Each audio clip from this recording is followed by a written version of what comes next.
Entender o seu lugar no reino de Deus. Entender qual é o seu lugar. Eu não tenho como te dar a resposta, você vai fazer isso é impossível, mas eu posso te fornecer aqui alguma informação de como você vai delimitar o seu campo de atuação vocacional. Não é toda a resposta, mas são coisas que a gente foi aprendendo na caminhada. Por exemplo, como se posicionar diante dos desafios que Deus coloca diante da gente. Será que ministério, para dar certo, ser um ministério de verdade, tem que ser só na igreja local? Será que a igreja local tem que dar conta de toda a complexidade da nossa missão? Será? Essa é uma pergunta importante. Ou outra pergunta, será que a complexidade da tarefa que Cristo me reservou, né, a formação missiológica que a gente recebe aqui é o suficiente, somente ela?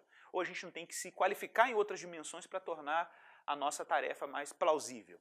Bom, eu vou te contar uma coisa que eu vi no campo missionário, inclusive com missionários de Jocum, que eu tive lá em Dondo. Eu fiquei muito impressionado com a Patrícia, uma amiga nossa que está lá no campo. Você conhece a Patrícia, lá do Dondo? Patrícia é lá do Rio, ela está lá. Falei, Patrícia, cheguei lá, a primeira coisa que eu cheguei aqui, eu tive convicção, eu tinha que fazer um curso de pedagogia. Aí eu já está fazendo um curso lá em Moçambique mesmo. Tem uma escola católica muito boa que tem lá.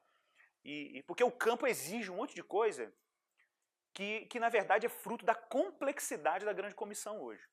A gente vive num mundo moderno, pessoal. O mundo moderno tornou as coisas muito mais difíceis, em algum sentido. Muito mais complexas.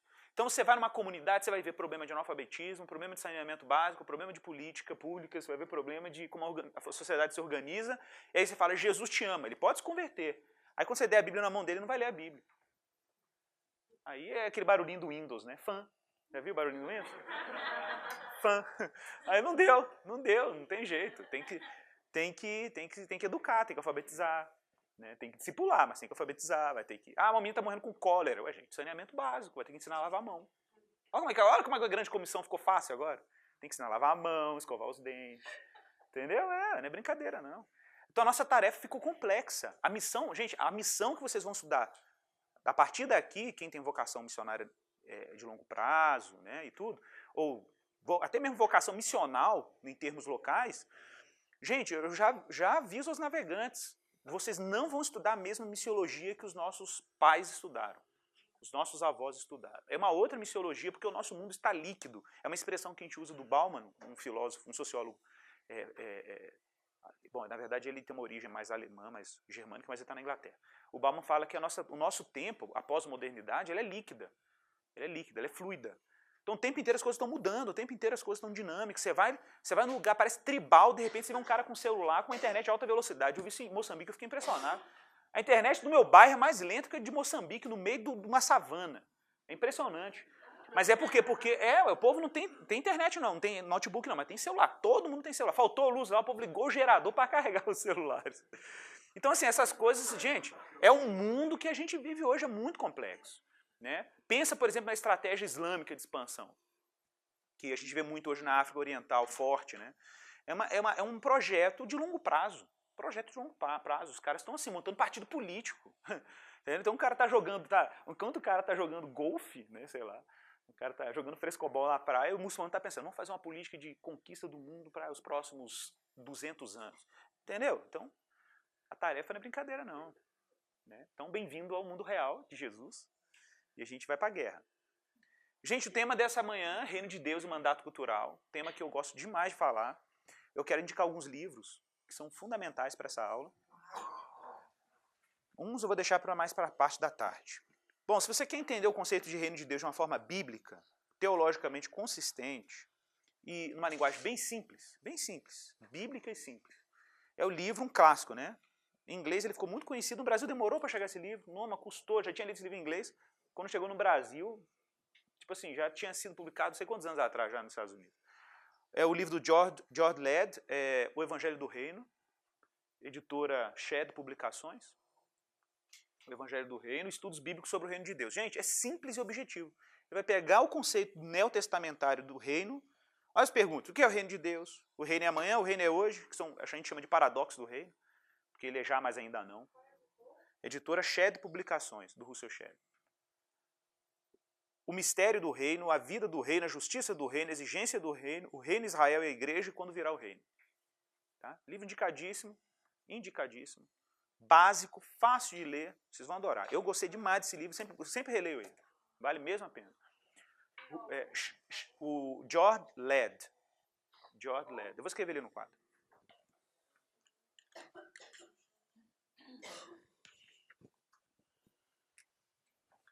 O autor é esse aqui, ó. George Led. A editora Shed Publicações. Beleza? Altamente indicado. Agora, o livro chamou Evangelho do Reino. Um outro livro legal, principalmente para quem faz missão nesses dias. Gente, só para vocês terem uma ideia, esse autor aqui, o N.T. Wright, ele é considerado hoje, tipo assim, pelo menos as previsões dos teólogos, ele é previsto como o maior teólogo do século XXI. Está previsto já, tipo, vai ser o Karl Barth do século XXI, é esse cara. Ele é um bispo, foi um bispo anglicano, ele agora largou o episcopado anglicano para continuar escrevendo. Ele só escreve monstros de livros. As teses deles, a gente não tem nem previsão de chegar no Brasil. Chegou um volume, que é a Ressurreição do Filho de Deus, dessa grossura. Assim. Mas o bacana do N.T. Wright, desse autor, é que ele escreve livros, além de escrever livros para a academia teológica, ele escreve livros que não são tão acadêmicos. São livros para todo mundo conseguir ler, ou mais ou menos, né? Então, assim, tem livros dele mais populares, e são os mais legais de ler também. Então, a editora Ultimato, por exemplo, já publicou uns 3 livros dele. O primeiro deles da trilogia foi, na verdade, 4. É o Surpreendido pela Esperança, indicadíssimo. Gente, muda a cabeça da gente esse livro aqui. Um monte de coisa que a gente pensa sobre missão. Tá? O nome dele é Surpreendido pela Esperança. O autor, vou botar o nome dele aqui, né? N.T. Wright. Surpreendido pela Esperança. O nome dele está aqui no quadro. Ó. Tá? O N.T. Wright, gente, ele é considerado hoje, como eu falei, errei aqui, foi o H e o T. Gente, o N.T. Wright hoje é considerado, como eu falei, um dos grandes teólogos. Assim. Realmente, eu me impressiono tudo que eu escuto dele, leio, em termos de teologia bíblica, de conhecimento de fontes históricas para entender o Novo Testamento. É um gênio. Tem alguns pontos que eu acho que são polêmicos ainda na forma que ele ensina, mas nesse livro aqui, nada polêmico. Na verdade, é bem bíblico, o livro é bem consistente. Principalmente os últimos capítulos, que chama Remodelando a Igreja para a Missão e Remodelando a Igreja para a Missão para o Futuro. É bem legal. Basicamente, a tese dele é, se Jesus ressuscitou, sai de baixo. Essa é a tese dele. Só isso. Se Jesus ressuscitou, sai de baixo. Isso significa que nós estamos dentro de um processo absurdo em que Deus está tornando nova todas as coisas. Todas as coisas. Tipo, Jesus venceu a morte. Gente, se Jesus venceu a morte, prepara, navegantes, porque a coisa, o pau vai quebrar. É basicamente isso a tese dele, o pau vai quebrar. Então, a gente esquece que ressurreição não é uma coisa assim, que legal, Jesus ressuscitou. Não. A ressurreição, gente, é o núcleo da doutrina cristã. O apóstolo Paulo é claro, se Cristo não ressuscitou, vã a nossa fé e vã a nossa pregação. Agora, se o homem ressuscitou, isso tem desdobramentos muito sérios sobre como a gente faz missão, como a gente entende o mundo, como a gente se relaciona com a tarefa que Deus nos confiou e com questões extremamente objetivas. Política, meio ambiente, economia, justiça social, temas que nos parecem tão à margem do Evangelho, estão na verdade no centro do Evangelho, a gente precisa retomar isso. Né? A partir do Cristo que morreu na cruz e que ressuscitou, retomar a ideia de que o anúncio do Evangelho, que não pode ser confundido com o serviço que o Evangelho faz, e muita gente confunde isso.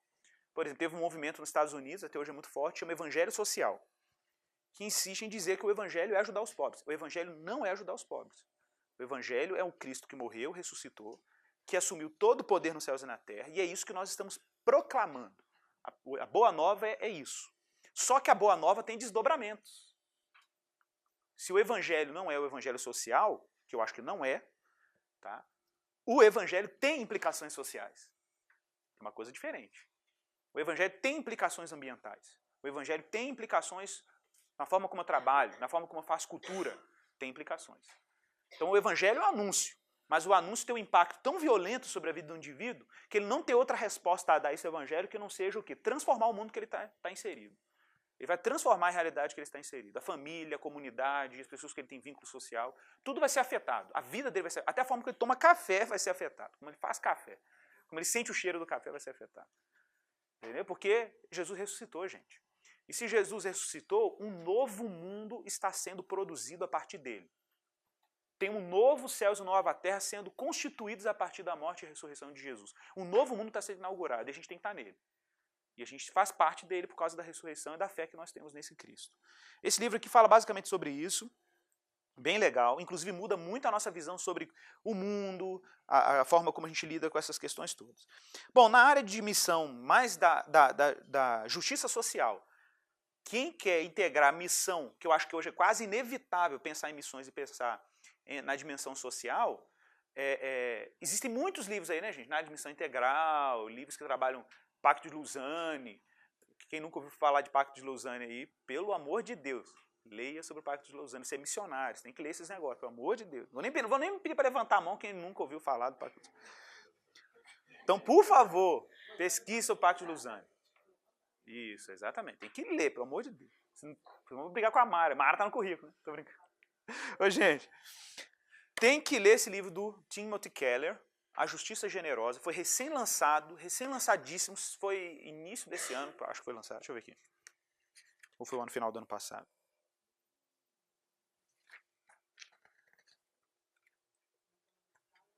Eu vou escrever aqui no... foi final do ano passado. Timothy Keller. Gente, o Timothy Keller, ele é pastor da Redeemer Presbyterian Church lá em Manhattan, nos Estados Unidos. E é um pastor tão genial, e que entende tão bem a missão dele na cidade, que ele, além de ter participado do último encontro de Lausanne em Cape Town, na África do Sul, que foi o último encontro de Lausanne, ele esteve lá como palestrante oficial, junto com o John Piper. O John Stott ainda estava vivo, mas ele fez uma transmissão online, porque ele estava velhinho, já bem doente, né? Então, foi bem legal. O Keller participou lá falando sobre a igreja, a missão na cidade. Porque, eu não sei se vocês sabem, a missão urbana é quase inevitável. 80% da população mundial estão nos grandes centros. 80% estão em grandes centros. Elas não estão mais tanto no interior. A gente tem muito povos não alcançados no interior, tem povos tribais, mas se for pensar em termos de população, a população mundial ela está hoje nas cidades. E o Keller, gente, está na maior cidade do mundo, em termos de poder, globalização, dinheiro, né? Que é Manhattan, em Nova York. E o trabalho dele é tão sério, ele é um pastor que fala uma coisa tão relevante para a cidade tem tanta sensibilidade para ouvir o que ele fala, que ele é colunista do New York Times. Imagina isso, um pastor colunista do New York Times. Só para vocês terem uma ideia, ele escreveu um livro, tem um livro dele hoje, chama Cruz de Cristo, que é, na verdade, uma série em que ele explica o Evangelho de Marcos. Só que ele explicou o Evangelho de Marcos numa coluna do New York Times, numa série. É muito louco, e foi transformado em livro. É muito legal, né? Chama Cruz de Cristo, é pela editora Vida Nova, vale a pena ler. E esse livro aqui, tem vários livros legais. Tem livros dele, sim, que são... Tem editoras não cristãs que publicam livros dele. Então tem um livro, a Thomas Nelson, uma editora riquíssima, né, americana, não é cristã. Publicou um livro dele que chama A Fé na Era do Ceticismo. Um livro perfeito para ateus, que você dá para ateu. Perfeito. A Fé na Era do Ceticismo. Muito legal. Tem um outro livro dele, chama Falsos Deuses, muito bom. Deus Pródigo, o Deus Pródigo, arrasador. Do ceticismo. O Deus Pródigo, indicadíssimo. E esse livro aqui, tá, gente? Esse livro aqui, para quem mexe com missão e está preocupado com as implicações da missão com o pobre, com o vulnerável, com o abusado, com aquele que sofre violência, gente, maravilhoso. E ele não confunde a pregação do evangelho com o testemunho. Ele não confunde pregação do evangelho com serviço em volta da justiça social. Porque existem algumas propostas de missões nesse viés que confundem os dois temas, né? Porque ou você tem aquele pessoal que fala assim, não, vamos pregar o evangelho e os pobres deixam o Estado cuidar dos pobres. Né? Tem essa pegada também, que é um outro polo aqui, que eu não vou nem entrar nessa questão, não. E tem um outro que é assim, evangelho é igual cuidar de pobre. Não, o evangelho não é igual cuidar de pobre. Mas o evangelho tem uma responsabilidade radical com o pobre e com o vulnerável. Agora, isso é verdade. Então esse livro aqui vai deixar muito equilibrado esses pontos de vista, é muito da experiência do Keller, com comunidades negras vulneráveis nos Estados Unidos, comunidades de pessoas que foram abusadas sexualmente e tudo, e muito do investimento que ele faz na igreja dele para pessoas serem engajadas nesse sentido. Então vale a pena ler Justiça Generosa. E para fechar, mais para o tema da tarde, esse livro aqui, para o tema da tarde, A Espiritualidade na Prática, do Paul Stevens. Eu vou escrever no quadro, que a letra está pequenininha. Editora Ultimato. Vou escrever aqui.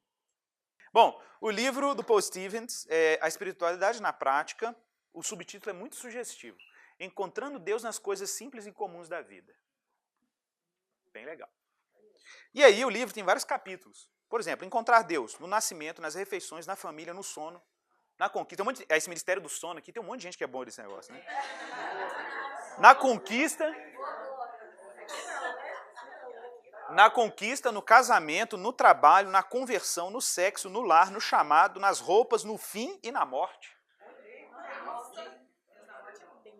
Ressurreição total. Gente, no trabalho é um ponto que é muito interessante vocês lerem esse capítulo depois. No trabalho aqui é louco, porque tem a ver com a nossa aula da tarde, tá? Mas nas outras áreas também é muito legal.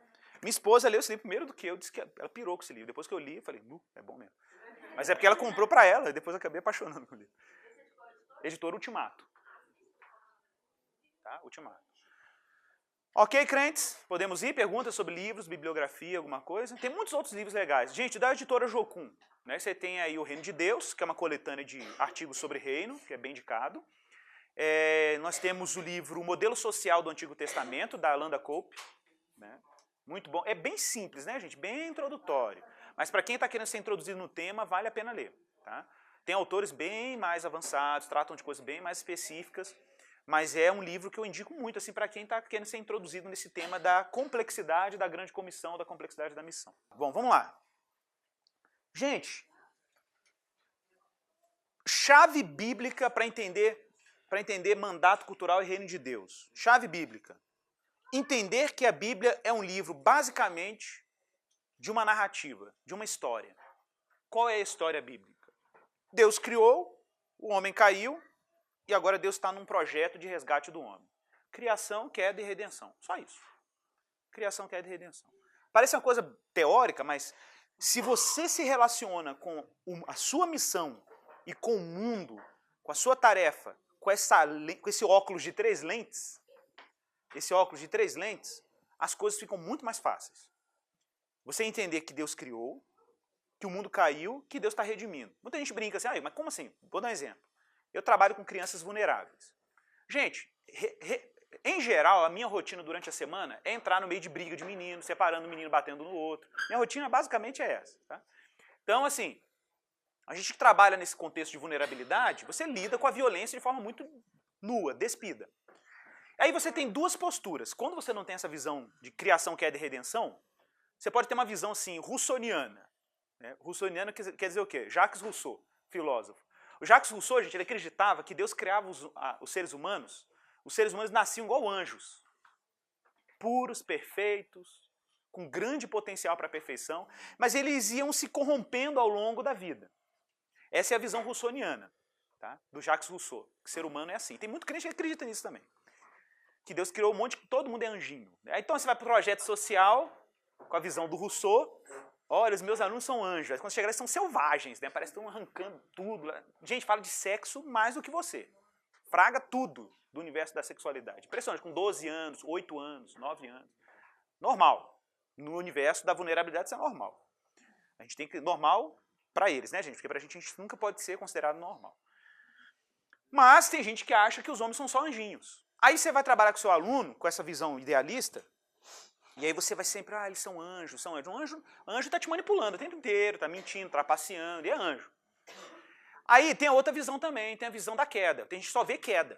Tem gente que só, não, são um bando de demônios. Uma vez eu fui dar aula num projeto social, um treinamento, um projeto social evangélico. A menina falou assim, Igor, desculpa, mas esses meninos são tudo endemoniados.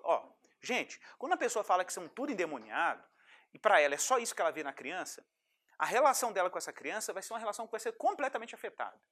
Aí o menino não está conseguindo ler e escrever, ela está expulsando o demônio do analfabetismo da criança. Tá? E eu gosto de falar isso. Que, exatamente, às vezes é só uma dislexia. É isso aí. E aí, por exemplo, eu costumo dizer, né, que expulsar demônio é fácil. Difícil é lidar com a cultura que o demônio deixa depois que ele vai embora. Concorda? Porque, né, expulsar o demônio vai embora, vai, mas e o estrago que ele deixou lá? Aquele estrago você vai ter que dar um jeito nele. Como? Discipulando, educando, às vezes vai ter que tomar uma ritalina. vai ter que mandar para um psiquiatra, para um pediatra, para um psicólogo, sei lá. Vai ter que ter um tratamento objetivo para lidar com o estrago que a queda fez na vida daquele sujeito. Né? Pois é, a gente às vezes pensa na queda. A queda é um elemento da nossa narrativa. Mas se você só vê queda, qual o seu problema? Você vai ficar cínico diante da sua tarefa. Você não vai ter esperança na sua tarefa. Então, o cristão ele não pode ser ingênuo, no sentido russoniano, todo mundo nasce anjo. Tá? Você também não pode ser cínico e pessimista no sentido de olhar para a sua tarefa e só ver o mal. Não tem uma luzinha no fim do túnel na sua tarefa. Tá? Mas também não pode ser utópico. O que é utópico? O sujeito fala assim, o sujeito só vê redentividade, ele só vê a esperança cristã, ele não vê esperança, ele só vê redentividade. Aí ele fala assim, legal, eu vou transformar o mundo, aí você assume um papel messiânico, você vai com aquela visão, eu sou o avivalista do século, e eu sou o reformador dos últimos dias, eu vou entrar nessa comunidade, vou transformar essa comunidade por inteiro, isso aqui vai virar um paraíso na Terra. Ó, gente, pode acontecer, mas a chance de você não ser essa pessoa é muito grande. Eu acho que é maior, inclusive, você virar um reformador dos últimos dias. Mas, enfim, a gente tem que tomar cuidado para a gente não assumir uma postura triunfalista, utópica, que está mais para o lado da redenção aí. Não ter uma visão ingênua, russoniana, que é uma percepção, às vezes, aí mais para o lado que só vê o homem criado à imagem de Deus. E também não pode ser pessimista, cínico, apático, sabe, assim, fatalista, que é muito a visão de quem só vê a queda. Então pensa nisso, pensa que missão cristã, a gente precisa das 3 lentes.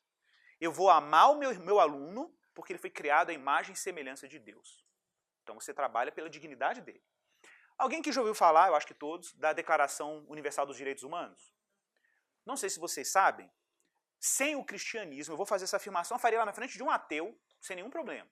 Sem o cristianismo,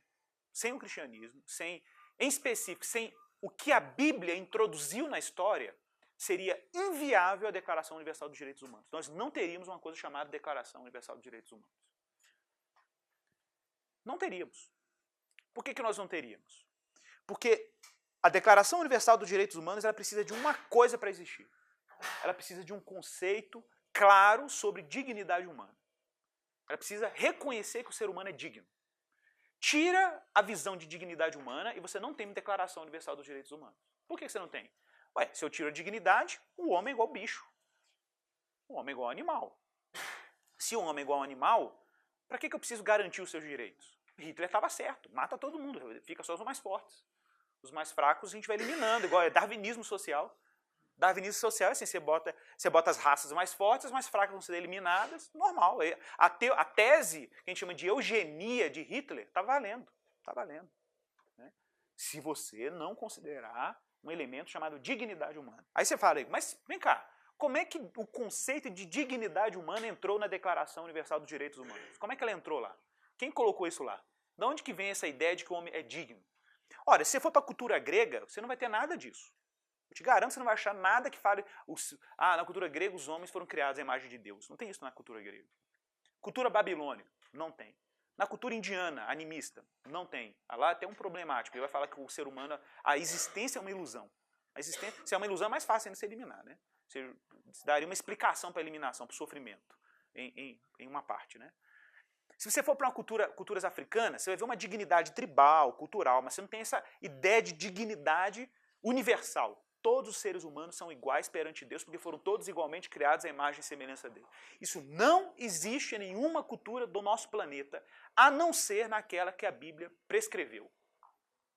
E o que a Bíblia prescreve? Deus foi criado, Deus criou o homem à sua imagem e semelhança. Ponto. Aí nós temos um negócio chamado dignidade humana.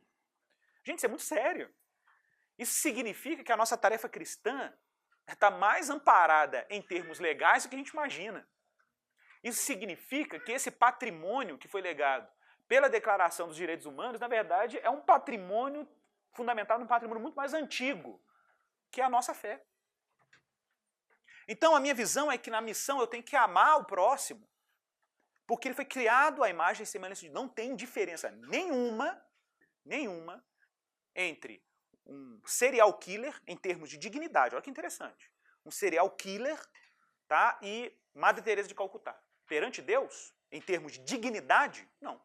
Por isso que eu não posso pegar um cara desse e fazer selvageria. Muita gente fala que esse papo aí, né, bandido bom, bandido morto, Não, gente, a gente não pode responder com barbárie a barbárie. Se um camarada pratica um crime violento, ele tem que ser julgado de uma forma digna. Por que ele tem que ser julgado de forma digna? Porque é uma forma de dizer, você até pode não considerar o ser humano criado à imagem e semelhança de Deus, mas nós consideramos. Nós consideramos. Tanto que nós vamos te tratar de forma humana, você vai ser punido pelo que você fez. Mas a punição dentro da lei. Vai ter tribunal, vai ter avaliação do que você fez, do estrago que você fez, do que você causou no outro, mas você vai ter um tratamento minimamente humano. Minimamente humano. Vai ter pelo menos direito a um tribunal. É o que a gente espera minimamente. Mas às vezes a gente tem uma visão russoniana. E na visão russoniana, né, a gente sempre vê uns mais puros do que outros. Né? Uns mais puros do que outros. Gente, não estou falando em termos de pecado, não estou falando em termos de transgressão moral. Em termos de transgressão moral, é óbvio que o serial killer, moralmente falando, ele transgrediu mais do que uma pessoa que não é um serial killer. Óbvio. Então ele tem que ser punido por isso. Mas o que eu estou falando é que, ainda assim, existe alguma coisa nele lá, ó, que a queda não pôde destruir. Tem alguma coisa nele lá que remete à imagem de Deus. É igual a gente fala, Hitler foi terrível, mas ainda com toda a maldade dele, ele tinha uma esposa que ele amava relativamente, tinha uma filha que ele dava atenção. Ué, ele só pôde dar afeto pela filha porque ainda tem uma coisa ali que não foi destruída. Porque se ele fosse um monstro total, até a filha dele não ia escapar. Ninguém ia escapar. Então, peraí, se ele não era um totalmente monstro, significa que ainda tinha alguma coisa nele ali que era da graça de Deus. Não é loucura isso? Por isso que eu falei, se você olhar só como queda, tem até um filme que chama Queda de Hitler, é engraçado, coincidência. Se você ver só a queda do Hitler, só os vícios, a maldade, a perversidade, você vai ver ele só isso. E ele era muito mau. Ele era terrível. Ele era, para mim, um homem possesso por um espírito imundo mesmo. Teve um projeto de destruição mesmo do gênero humano e era isso que ele ia fazer. Só não fez porque Deus aplacou os planos dele. Mas ainda assim, ele é indesculpável perante Deus, porque tinha um hálito da graça, por incrível que pareça, num monstro desse. Se ele um dia tomou café da manhã, se ele via beleza no mundo, fazia arte, o cara pintava quadros belíssimos. Muita gente achava os quadros dele feios, né? Mas ele tinha quadros bonitos. Eu acho até hoje, olhando os quadros do Hitler, um quadro bonito, pintava bem. Mas ele só pintava por causa da graça. A gente chama de graça comum, né? Na teologia reformada. A graça comum é a graça que Deus colocou na criação para manter o mundo ainda funcionando, senão a gente estava perdido. Gente, se a graça de Deus não estiver no mundo, para começar, a lei da gravidade já tinha parado de funcionar, as leis físicas que mantêm os átomos do seu corpo, você já estaria desintegrado. É verdade. O universo, fotossíntese, essa folhinha verde das árvores aí, está funcionando fotossíntese ali porque Deus tem mantido tudo funcionando. Porque se ele parar de dar a graça dele sobre a criação, tudo para de funcionar. Então a gente tem que reconhecer que a graça de Deus está presente no mundo. Ele criou o mundo. Apesar de todos os problemas que o ser humano se envolve aí. Mas por que o homem é tão problemático? Porque houve uma queda. Aí você vai para a segunda lente. O homem se rebelou contra Deus. Paulo é claro em Romanos capítulo 1. A ira de Deus se revela dos céus contra toda impiedade. Por isso, Deus entregou tais homens às suas paixões infames. É engraçado isso, né? Porque a gente acha que a ira de Deus é alguma coisa que ele vai fazer só no final dos tempos, lá no inferno. Lá no inferno. Depois que os homens fizeram tudo o que fizeram. Não, olha esse texto com calma.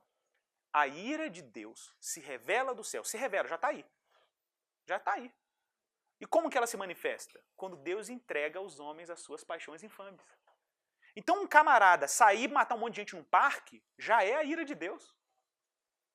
É Deus tirando a graça dele do homem. Deus tirou a graça, o que resta? A desgraça. A desgraça, a ausência de graça. O camarada vai fazer tudo que der na cabeça dele. E é engraçado isso, né? Porque você olha para a história, você vê o homem pecou contra Deus, se rebelou. Mas mesmo com toda a rebeldia, ainda existe um homem honesto no mundo? Sim ou não? Existe pai que ama filho, ateu, mas ele ama o filho? De forma melhor do que, às vezes, muito pai crente. Aí eu te pergunto, por que isso acontece? Por causa da graça de Deus. Essa graça salva? Sim ou não? Claro que não salva. Essa graça não salva. A graça de Deus é multiforme. Essa graça, gente, é uma graça comum que Deus mantém o mundo em ordem. Que serve para manter o mundo em ordem. Porque Deus está preservando a criação dele para um determinado fim. Lembra de Jesus? O sol vem para justos e injustos. O que é o sol que vem para justos e injustos? Deus derrama uma graça. Esse solzinho que está aqui brilhando. Brilha sobre o serial killer e brilha sobre você. O oxigênio que você está respirando, você está respirando pela graça de Deus. Mas um camarada perverso, o Hitler, respirou esse ar que você está respirando agora. E o pulmão dele funcionou. E adivinha quem manteve o pulmão dele funcionando? O próprio Deus. Até o momento que Deus falou, para agora de funcionar. Aí parou. Entendeu? Então, a vida, gente, a ordem social, ecológica, ambiental só existe por causa da graça comum que Deus disponibilizou no mundo para manter o mundo funcionando. A graça que salva é uma graça especial. É uma graça que Deus opera no pecador para apresentar para ele a cruz. Aí ele se converte. Essa é uma outra coisa. Então essa graça comum, ela não salva o pecador. Ela serve para manter o mundo funcionando. Por isso que Paulo vai dizer, o homem por isso é indesculpável. É indesculpável. Porque se ele parar um pouquinho para pensar sobre como o mundo funciona, ele vai estar absolutamente convencido. Tem uma providência no mundo. Tem um Deus que providencia todas as coisas. Então eu brinco, né? Que se você quer saber quem você é de verdade, ou que o homem é de verdade, como diz o Paul Washer, né? Se eu colocasse aqui no projetor aqui, todos os seus pensamentos, nesse momento aqui, ó, Hitler ia aparecer um coroinha perto de você.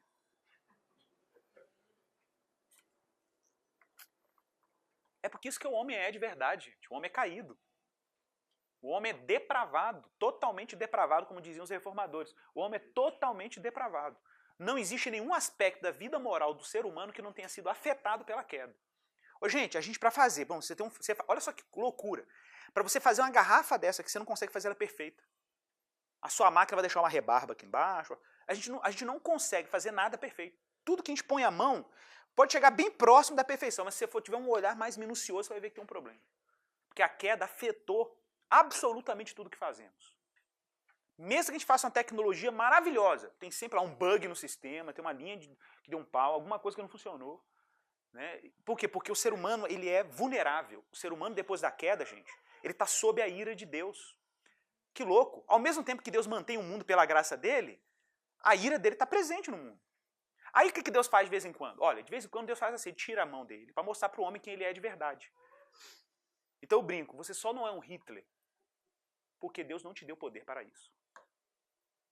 Porque se Deus te entregasse totalmente aos seus desejos, gente, você virá um selvagem. Você ia virar um animal. Se Deus tirasse a mão dele, a graça dele, você ia viver uma vida completamente desregrada. Completamente sem limites morais. Aí o que Deus faz? De vez em quando ele tira a mão dele, aí aparece o maníaco do parque, fica todo mundo escandalizado. Mas porque Deus fala assim, gente, mas isso é que você é sem a minha graça. Isso é o que o homem é quando ele saiu lá do Éden e falou, vou dar rumo da minha vida. É ele. Emerge, de repente emerge o Adão de verdade, né? Aí todo mundo vai lá e fica moralista, né? Vão matar, mete o pau nele, ladrão, amarra no poste. Ué, mas é você. É quem você é, sem a graça de Deus. É quem você é se Deus não criar leis para restringir os seus impulsos. Se Deus não criar instituições sociais que vão ameaçar um ladrão de entrar na casa e estuprar uma mulher, porque ele vai falar, bom, mas se eu for preso eu estou ferrado. Mas por que ele pensa aquilo? Porque Deus, pela graça dele, providenciou tribunais, polícia, ordem social. Olha que doido. Para poder conter a violência humana. Mas se Deus tira essas instituições? E se a graça de Deus arrefece? Se ele se torna ausente?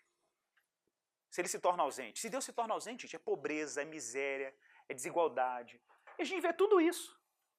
A gente vê tudo isso porque isso é o que o homem é sem Deus. Esse é o caminho que o homem escolheu lá no Éden, quando disse que queria ser como ele, conhecedor do bem e do mal.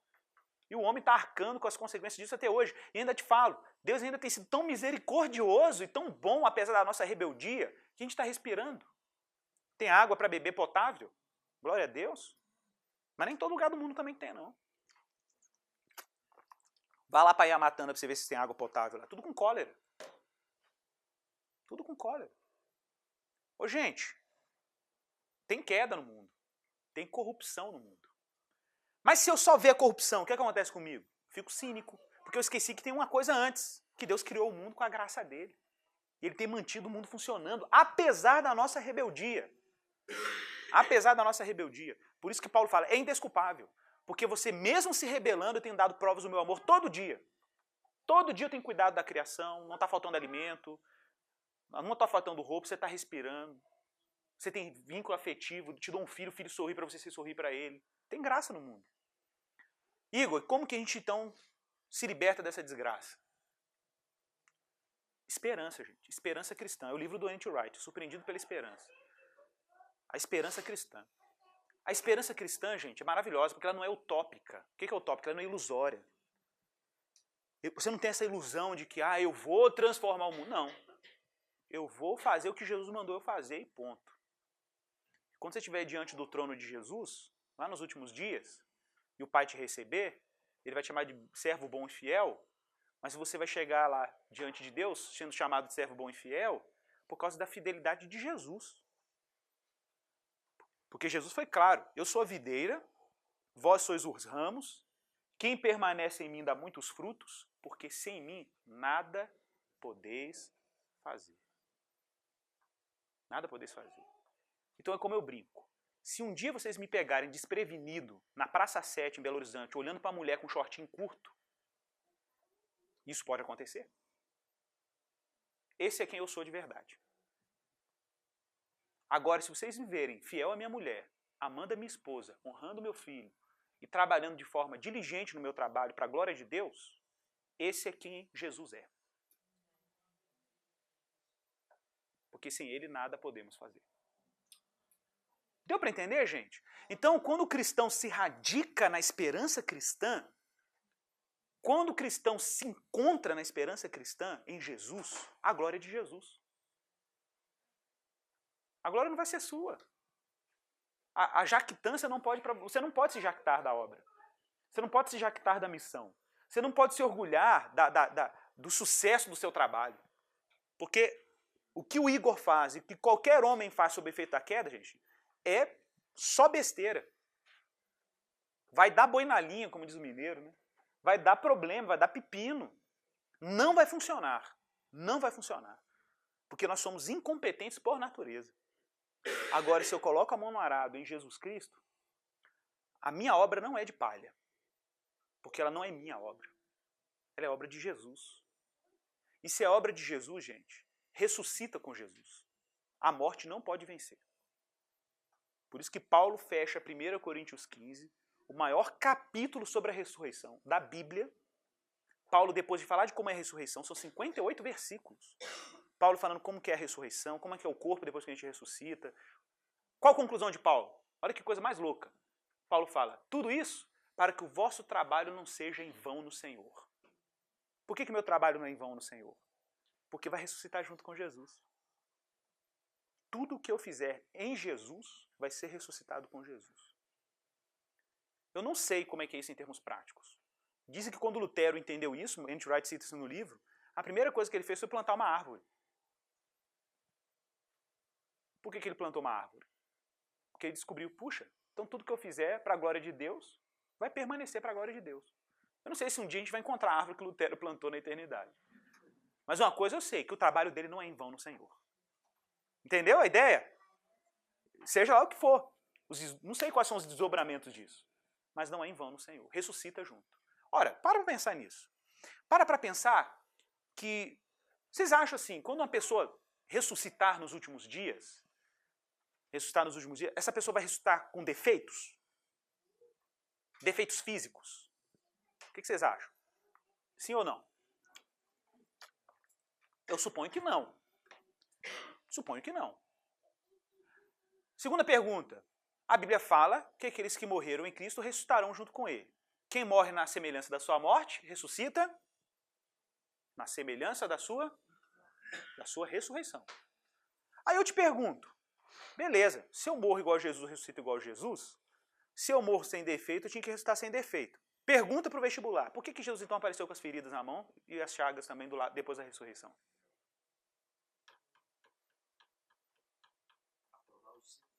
Por aí. Por aí, tem mais coisa. A resposta. Paulo. Se o nosso trabalho não é em vão no Senhor, o trabalho de Jesus também não foi em vão no Senhor. Qual foi o trabalho de Jesus? Morrer pelos nossos pecados. Se foi esse o trabalho dele tem que ser eternizado junto com ele. Tudo que ele fez para a glória do Pai tem que ser eternizado junto com ele. E o que ele fez para a glória do Pai? Ele foi ferido pelas nossas iniquidades. O castigo que nos traz a paz estava sobre ele. e pelas suas chagas ou pisaduras nós fomos sarados. Está lá, eternamente as chagas estão eternizadas.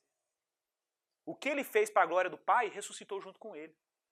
O que ele está querendo dizer com isso? Seja lá o que você fizer para a glória de Deus, vai ressuscitar com você. Ô Igor, eu passei a vida inteira servindo os pobres em nome de Jesus. Não sei as implicações, mas isso vai redundar pela eternidade. Isso, de alguma forma, você vai encontrar o efeito disso quando você entrar lá no Palácio Real de Jesus, você vai encontrar esse negócio lá. O dia que você for introduzido no novo céus e nova terra, você vai falar, meu Deus, eu achando que está fazendo a coisa mais simples do mundo. Gente, tudo que a gente faz em nome do ressuscitado, essa é a diferença, por exemplo, de um trabalho espírita para um trabalho cristão, de verdade. Porque um trabalho espírita, em geral, é feito para a glória do homem. E tudo que é feito para a glória do homem vai ser consumido pelo fogo. Então, quando você servir um cafezinho de noite para um morador de rua, e quando o Espírito servir um cafezinho de noite para um morador de rua, tem uma diferença. Porque uma é obra para a jactância humana, o outro é para a ressurreição dos mortos. Um vai ser eternizado, de alguma forma. Isso vai redundar por longos anos. Um gesto extremamente simples e ordinário. Por quê? De novo, porque o nosso trabalho não é em vão no Senhor. Fora dele é em vão. Fora dele, gente, se você lavar a roupa fora de Jesus, é em vão. É em vão. Qualquer tipo de trabalho humano fora do Senhor é em vão. Igor, eu acordo de manhã e vou para a linha de produção da Fiat. Faça no Senhor. Não sei como que isso vai redundar, mas isso tem peso pela eternidade, de alguma forma. Porque o nosso trabalho não é em vão no Senhor. Quem está entendendo isso aí, levanta a mão aí. Tá? Mais ou menos? Mais ou menos. Então, gente, vamos lá. Depois vou falar sobre o reino de Deus, não vou falar agora. E terminar falando sobre missionalidade. Vamos trabalhar sobre um pouquinho de cada um desses temas. Criação. Vamos lá. No Salmo 19, tem uma série de textos bíblicos do Antigo Testamento que vão falar do jeito que Deus criou o mundo. Pessoal, Deus criou o mundo de uma forma muito lógica. Tudo é muito lógico. A propósito, essa palavra lógica, não sei se vocês já pararam para pensar nela. Deixa eu pegar meu apagador aqui. Olha que legal isso aqui.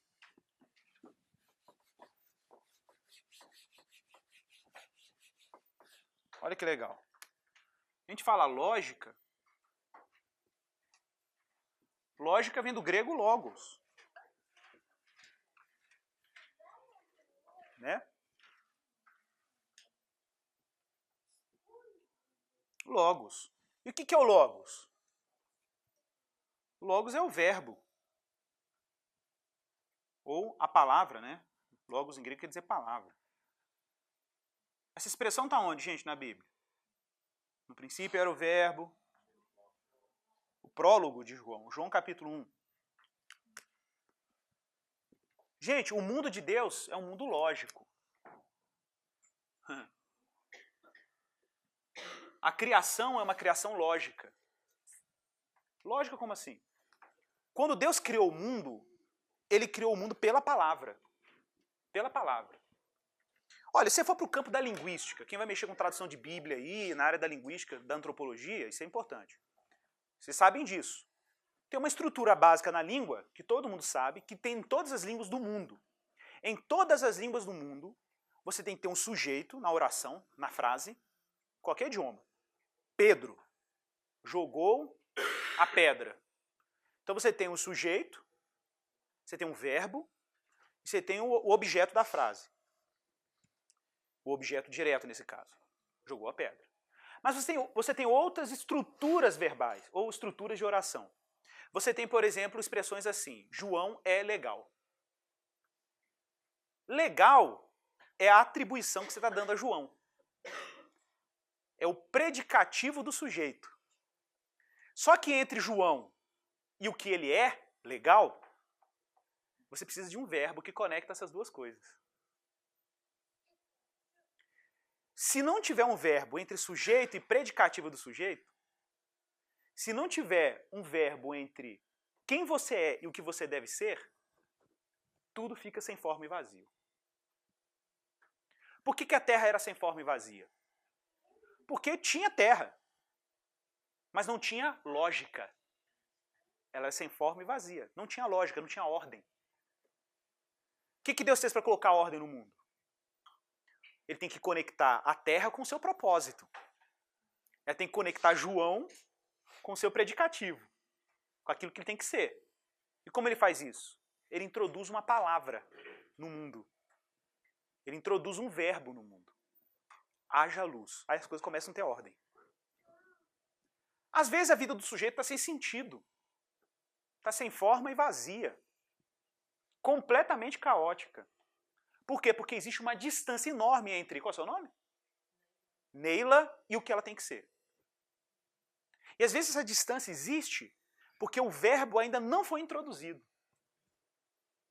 Porque quando o verbo é introduzido, a Neila e o que ela tem que ser, missionária, serva de Deus, as atribuições que Deus reservou para ela, são conectados. Aí o que era sem forma e vazio começa a ter forma, começa a ter lógica.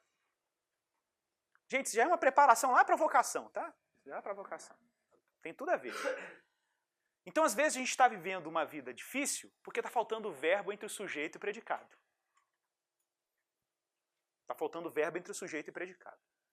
Está faltando a introdução da palavra de Deus na sua vida, na nossa existência, para poder conectar aquilo que eu sou com aquilo que eu devo ser. Porque se não tiver o verbo, gente, não passa de um sujeito completamente sem sentido e de um predicativo completamente solto na história.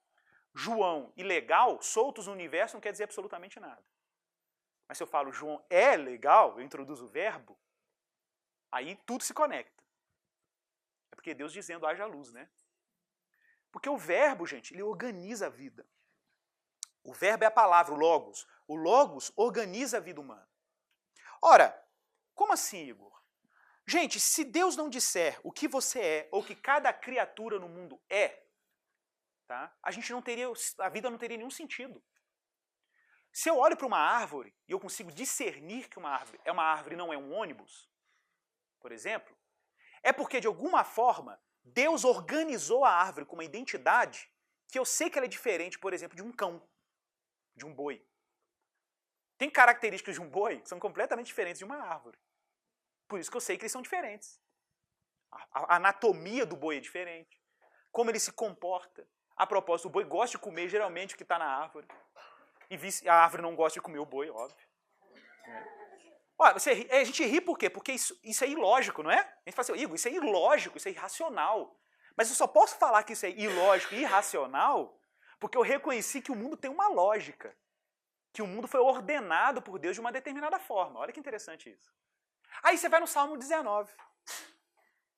Ué, o que tem a ver o Salmo 19 com isso? Tem tudo a ver. Vamos ver se o Salmo 19 tem razão. O Salmo 19 vem e fala assim.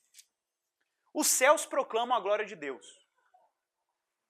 Os céus proclamam a glória de Deus. E o firmamento as obras das suas mãos.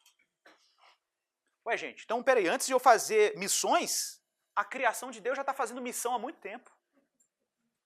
Antes de eu proclamar o evangelho, a boa nova, a criação de Deus já está dando testemunho de quem Deus é, antes mesmo de eu ter consciência da minha missão. Antes de você fazer TED e não sei o quê, e vai para o prático, e faz um curso de missão transcultural, vai aprender não sei quantos idiomas, passarinho já está fazendo missão. Passarinho já está fazendo missão. Estrela já está fazendo missão. Árvore já está proclamando o reino de Deus há muito tempo. Isso é para vocês terem uma ideia do tamanho da queda, né? Da distância que a queda nos colocou do reino de Deus. Passarinho já está fazendo a obra. Eu me lembro que uma história interessante, dizem que tinham dois canarinhos, né? Em pé, pousados num fio de um poste aí. Aí eles estavam olhando os homens ansiosos, passando de carro, buzinando, todo mundo estressado no trânsito. Aí um passarinho comenta com o outro, rapaz, esse pessoal, o ser humano é um negócio muito complicado, né? O povo é muito, muito ansioso. Aí ele foi assim, não liga não, é porque eles não conhecem o Deus que a gente conhece. Então, na verdade, as pessoas vivem nessa condição. Como o ser humano não conhece o Deus que o passarinho conhece, na sua passaridade, como o ser humano não conhece, não conhece Deus como o cão conhece Deus na sua canicidade, né? Eu brinco com isso, né? Tem um teólogo indiano que ele fala isso. Que o cão é fiel à sua carnicidade. O pássaro à sua passaridade. O gato à sua felinidade. E o ser humano é o único bicho na criação que não é fiel à sua humanidade. É o único ser que se rebelou contra essa condição. Toda criatura no mundo de Deus sabe para que está no mundo. O ser humano é um que está em crise. Por que ele está em crise? Porque perdeu o verbo. Perdeu o verbo entre sujeito e predicado. O passarinho ele nasce programado pela palavra de Deus. Você é João de Barro. Ele vai se comportar como João de Barro até o fim da vida dele. Ué. Você chega para o cão tem uma programação. Ele nasceu com instinto dado por Deus. Você é um cão, ele vai se comportar como um cão e não como um cabrito. Porque foi para isso que ele foi criado. Por Deus. Ele está dentro da palavra de Deus, determinado pela palavra de Deus. Mas o homem, por causa do seu livre-arbítrio original, falou, não quero. Quero viver fora dessa realidade. Quero ser livre, como se fosse alguma liberdade, viver fora do verbo. Gente, fora do verbo só resta o quê? Sem forma e vazia. Fora do verbo só resta crise de identidade. Você não vai saber quem você é. Você vai se perder na história. Você não vai saber quais são os seus predicativos. Já viu na antiguidade? O pessoal falava, o pessoal de antigamente falava, quais são os seus predicativos? Quais são os seus títulos, né? Você não vai saber quais são os seus você nunca vai saber quais são os seus predicativos, se o verbo não estiver aí no negócio. Gente, a vida tem que ter lógica. Lógica no sentido literal, tem que ter verbo, tem que ter logos. Deus tem que dizer para você quem você é. A palavra tem que falar quem você é. E os céus estão proclamando, os céus estão pregando o evangelho, estão anunciando, e a gente tem que ir ainda fazer um curso de missões para aprender a pregar. Entendeu? Um dia fala a outro dia. Os dias vão conversando entre eles. Gente, é claro que isso é uma linguagem poética da Bíblia para dizer que o mundo de Deus está organizado pela palavra dele. Que o mundo de Deus está testemunhando quem Deus é o tempo inteiro. Uma noite revela conhecimento a outra noite. Gente, tem palestras acontecendo na criação de Deus e a gente está perdendo. Mas está aí. Tem conhecimento, tanto que o cientista já descobriu. O que é um biólogo? É o sujeito que se debruçou sobre o mundo biológico e descobriu que tem uma lógica lá, tem uma palavra lá, tem um verbo. Por isso tem ciência. O que é o físico? O físico é alguém que se debruçou sobre a matéria física e descobriu, gente, tem uma lógica na matéria que é uma coisa impressionante. Ele se debruçou e tem livros e livros e livros e livros escritos de forma inesgotável sobre a física. Olha que louco. A Bíblia já dizia isso no Salmo. Uma noite revela conhecimento a outra noite. É uma fonte incessante de conhecimento, é a criação de Deus.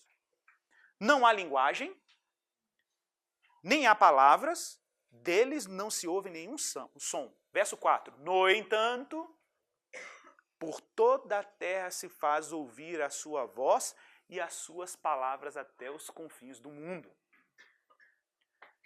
Observe, o texto está dizendo que os seres em si não têm palavra nenhuma. Mas existe um Deus que mantém todas as coisas pela sua palavra. O texto, Salmo 33.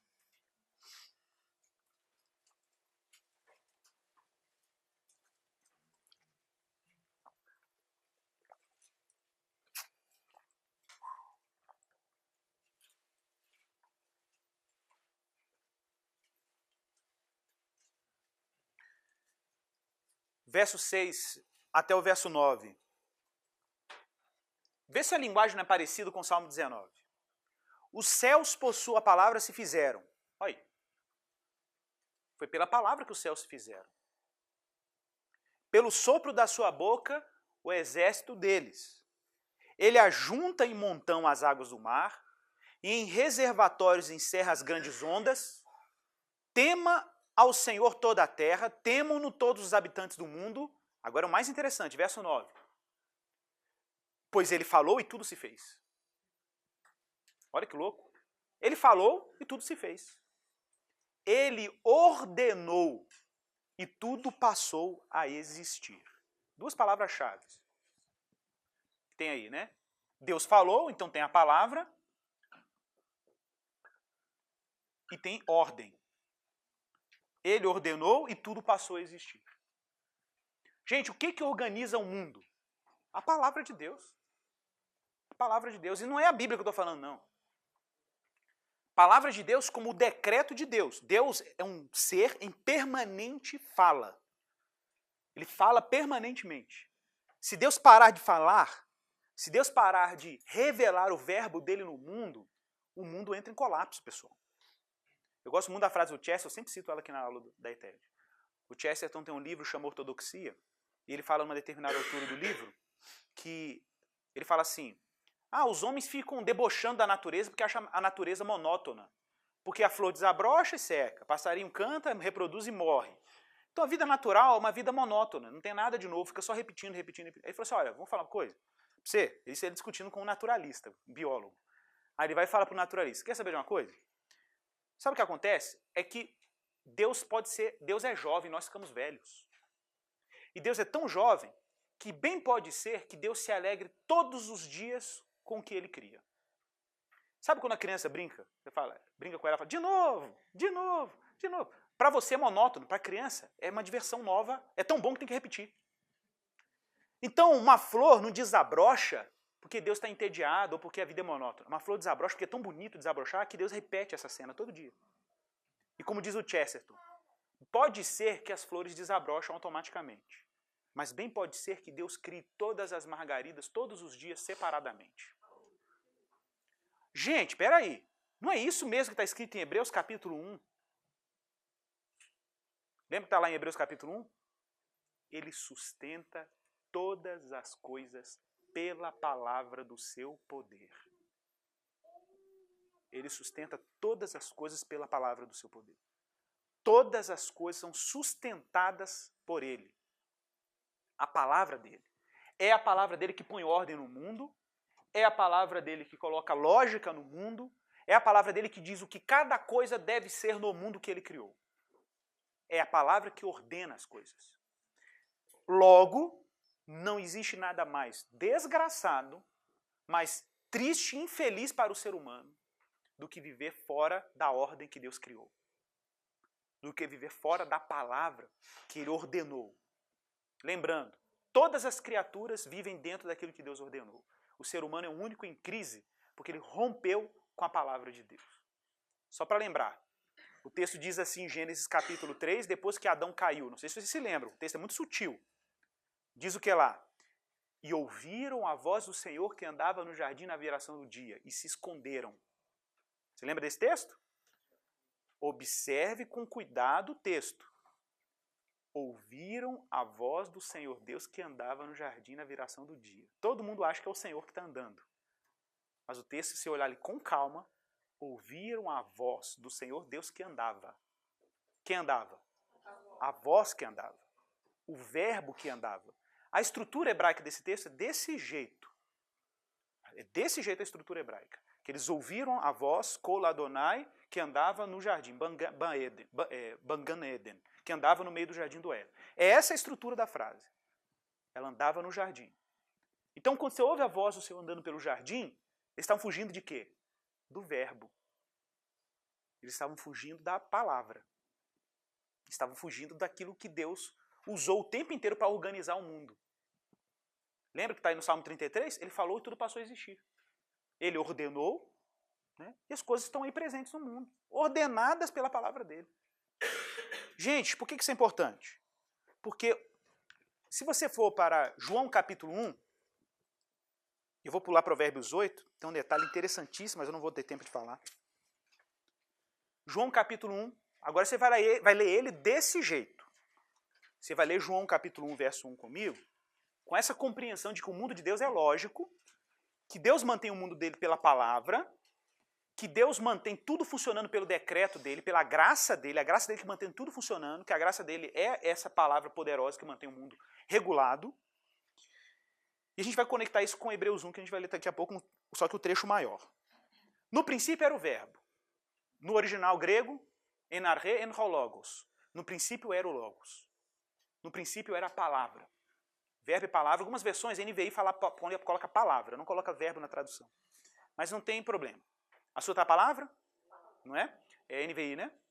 No princípio era a palavra, porque a tradução de logos é isso mesmo. No princípio era a palavra, e a palavra estava com Deus. A palavra estava com Deus. E a palavra era Deus. Gente, os teólogos da teologia patrística, os pais da igreja, eles adoravam usar essa analogia. O pai da trindade. O pai é o falante. O pai é o falante. A palavra é o filho. Porque quando o falante está comunicando alguma coisa, você tem o agente da fala, o comunicador, você tem a fala, o conteúdo da fala, a mensagem, e você tem que ter um meio por onde a mensagem é transmitida. Interessante porque na biologia, eu só consigo me comunicar com você aqui porque existe um meio de comunicação que é o oxigênio. Quando eu falo, as minhas cordas vocais vibram no ar, nas partículas de oxigênio, e elas chegam em ondas no seu tímpano. Se você estiver num ambiente de vácuo, a gente não consegue falar. Se você for para o espaço sideral, onde não tem oxigênio, você tentar falar, ninguém vai te escutar porque você não tem um meio para comunicar a palavra. Não é interessante? Você não tem meio para comunicar a palavra. Então, a estrutura da trindade é: o Pai é o falante, o Filho é a mensagem e o Espírito Santo é o meio. Tanto que espírito em grego, em hebraico, é sopro. Ruach, pneuma, em grego. É o vento, é o sopro. É o meio pelo qual Deus conduz a palavra dele. Gente, não é à toa. Você olha para Gênesis, o que você tem lá em Gênesis? Deus falando: haja luz. Ele é o falante, o verbo é a mensagem que está criando o mundo, e o Espírito está lá pairando sobre as águas, que é o meio por onde a palavra está indo para o mundo ser ordenado e criado por Deus. É exatamente isso que está em João 1. A palavra estava com Deus, a palavra era Deus, e olha o detalhe, verso 2. E ele estava no princípio com Deus. Quando você fala princípio, você lembra de quê? No princípio criou Deus os céus e a terra. Gênesis capítulo 1. Todas as coisas foram feitas por intermédio dele. Dele quem? Do verbo. Todas as coisas foram feitas por intermédio do verbo. O Pai é o falante, é verdade. Mas a mensagem, que é o meio por quem o Pai criou todas as coisas, que é Jesus, estava lá quando as coisas foram criadas. Todas as coisas foram feitas por intermédio dele. E sem ele, nada do que foi feito se fez. É isso aqui, ó. Não ia existir passarinho, animal, ser humano, não ia existir. A vida estava nele. O projeto de Deus para cada ser no mundo estava nele, no verbo. A vida era a luz dos homens. A luz resplandece nas trevas e as trevas não prevaleceram contra ela. Lembrando aqui de Gênesis capítulo 1, haja luz. Haja luz. É o que está acontecendo aqui no texto. Aí teve um homem chamado João Batista que pregou a luz. Verso 10. O verbo estava no mundo. O mundo foi feito por intermédio dele, mas o mundo não o conheceu. Veio para o que era seu, os seus não receberam.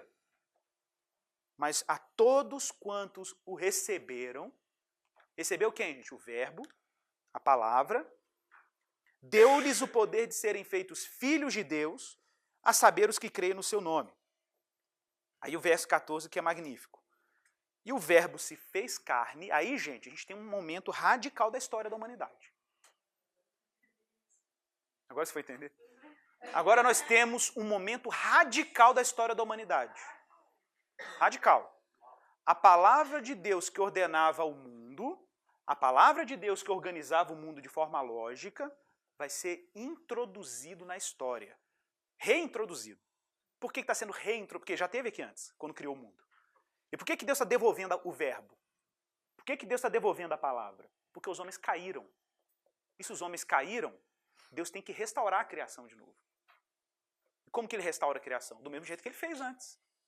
Se a vida humana está sem forma e vazia, por falta do verbo, num vácuo, perfeito. Se a vida, exatamente, vácuo é o caos, é a desordem por falta do verbo. Se a vida ficou caótica, o que Deus vai fazer? Devolve o verbo de novo. Só que ele radicaliza, né? Além dele estar introduzindo o verbo na história, ele está colocando o verbo numa carne humana, no ser humano, que é exatamente o que ele quer resgatar da criação. É o único que se rebelou. É o único que se rebelou. Então ele vai colocar dentro do homem para a palavra cumprir a missão dela. E o verbo se fez carne. A palavra se fez carne, gente.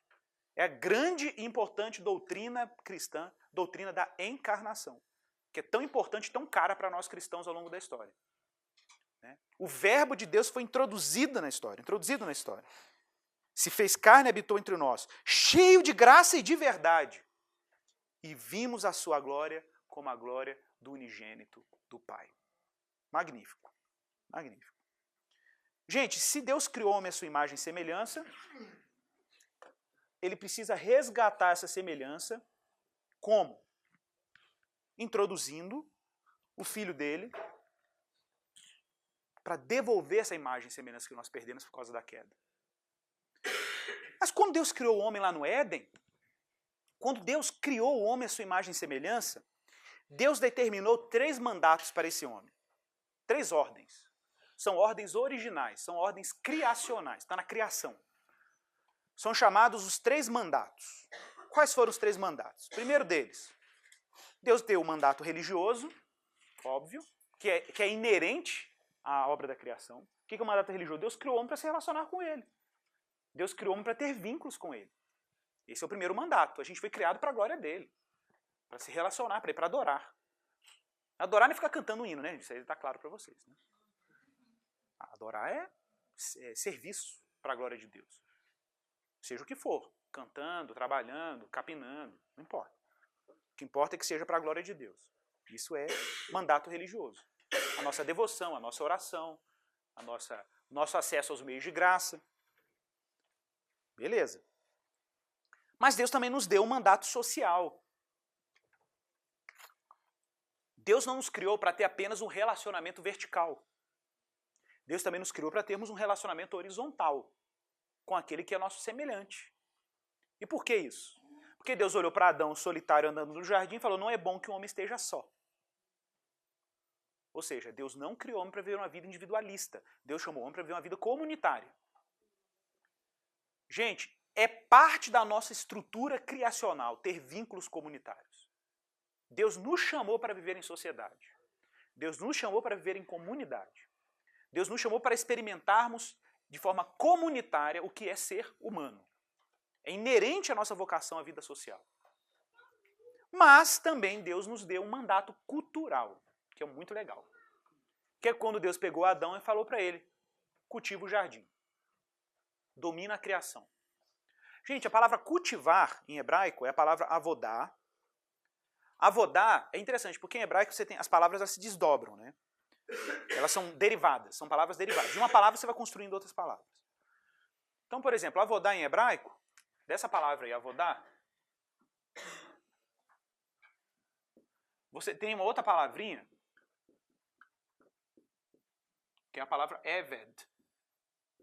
Eved, em hebraico, é uma derivada da outra. Pode observar que as letras são praticamente as mesmas. Né? Mesmo quem não conhece hebraico, visualmente reconhece. As letras são parecidas, só a última que mudou aqui. Eved significa servo, trabalhador. Interessante isso, porque Deus está dizendo para o homem cultivar, avodar a terra. Deus está pedindo para ele trabalhar na terra, literalmente. Só que essa palavra aqui, ó, avodar, não significa somente trabalho de labor objetivo, capinar, cultivar o jardim, trabalhar no escritório, coisa do gênero.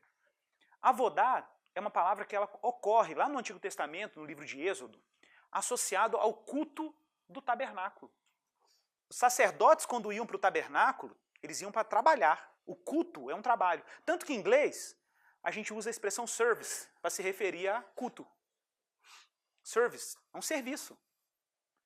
E também não é acidente que existe uma relação entre as palavras em português culto, cultivo e cultura. Isso não é acidente. Porque existe uma relação profunda entre o meu trabalho e o meu culto a Deus. Isso não é acidente, isso é fato. Avodar, trabalhar ou cultuar a Deus é a partir da minha ação no mundo. Da minha ação de transformar e organizar o mundo. Gente, isso é muito louco. Porque se Deus criou o mundo de forma lógica, Deus está dando uma capacidade ao homem, a única criatura no mundo que tem capacidade lógica, os animais não têm, de olhar para o mundo, perceber padrões no mundo, estudar a criação e desenvolver ciência. Os animais não têm essa capacidade de perceber a lógica do mundo. Animais são instintivos, eles têm fome e comem. Deu vontade de reproduzir, eles reproduzem. Em tese, seres humanos não deveriam ser assim. Só comer, beber, fazer sexo. É porque o nosso mundo está se tornando irracional mesmo. Está se tornando ilógico. A gente está se afastando cada vez mais do mandato. Mas Deus nos chamou para viver um mundo de uma forma ordeira, de modo que a gente pudesse olhar para a criação dele, observar a criação, fazer estudo, sistematizar, falar, ó, que legal, se eu pegar uma madeira e colocar um negócio de pedra aqui, posso fazer um machado. O animal não faz isso. Ó, que legal, se eu pegar um minério de ferro e fundir ele, vira uma espada. Eu posso defender minha tribo. Olha que legal. Mas só faz isso quem consegue perceber que o mundo é lógico. Que tem uma ordem na criação. Olha que legal, gente, isso é muito doido. Aí Deus vai falar para Adão, vai lá e cultiva a terra. Gente, se a natureza estava toda prontinha, por que eu tinha que cultivar? Olha, cultivar é uma coisa complexa, concorda comigo? Vai mexer com fazenda para você ver como é que é fácil plantar. Você tem que conhecer de meteorologia, olha as ciências que estão ligadas a cultivar.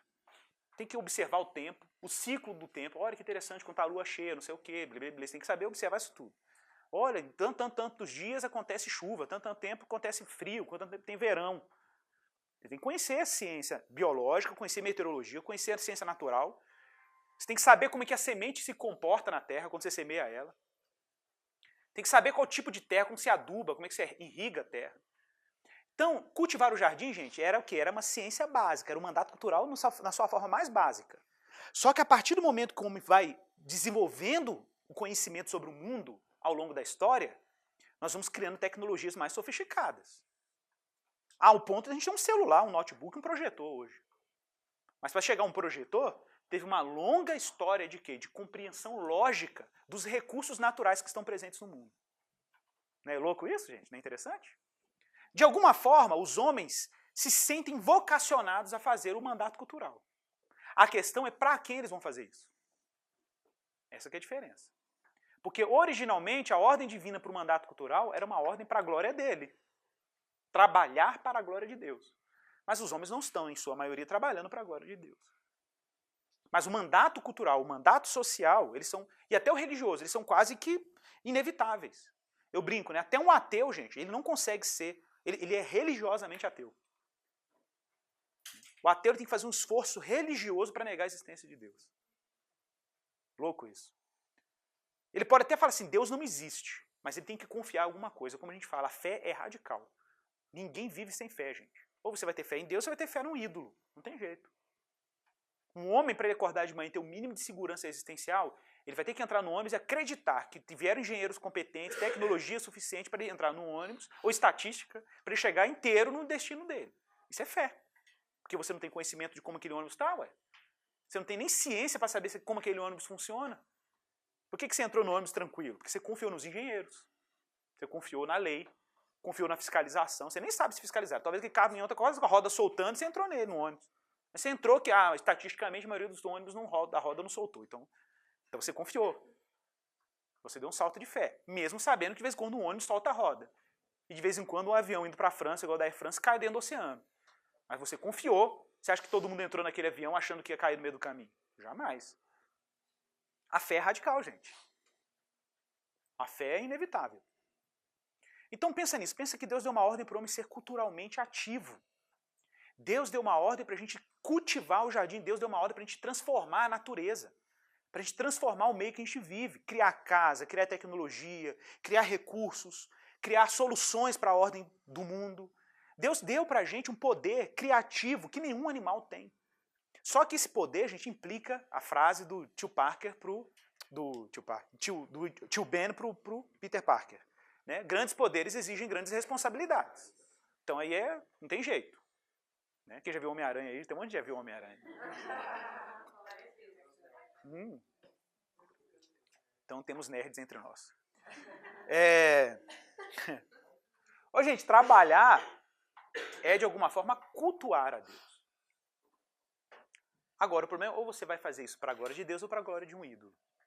Um sujeito que acorda de manhã e ele trabalha de forma rigorosa, exigente, ele se esforça, faz faculdade, faz pós-graduação, MBA e blé, blé, blé, a vida inteira, porque ele acha que o projeto existencial de felicidade para ele é ter um Camaro amarelo, presta atenção nisso, ele tem um Camaro amarelo, esse sujeito está trabalhando para um Deus. Ele não está trabalhando para Deus, está trabalhando para um Deus. porque não tem jeito, todo ser humano é devoto de alguma divindade. Isso está no livro do Keller, que eu falo, Falsos Deuses. Muito legal. Ele vai dizer, existe uma coisa chamada idolatria cultural. A gente tem vários ídolos na nossa sociedade. Vários ídolos. Tem ídolos afetivos, por exemplo. Tem cristão. Olha que doideira isso. Nessa militância política nossa, eu vim acompanhando muito a militância gay, a militância LGBT. Aí eu peguei o manualzinho do movimento LGBT para ler a definição de sexualidade deles. E a definição de sexualidade da cartilha do movimento LGBT, basicamente o que define sexualidade é como você se sente. Ponto.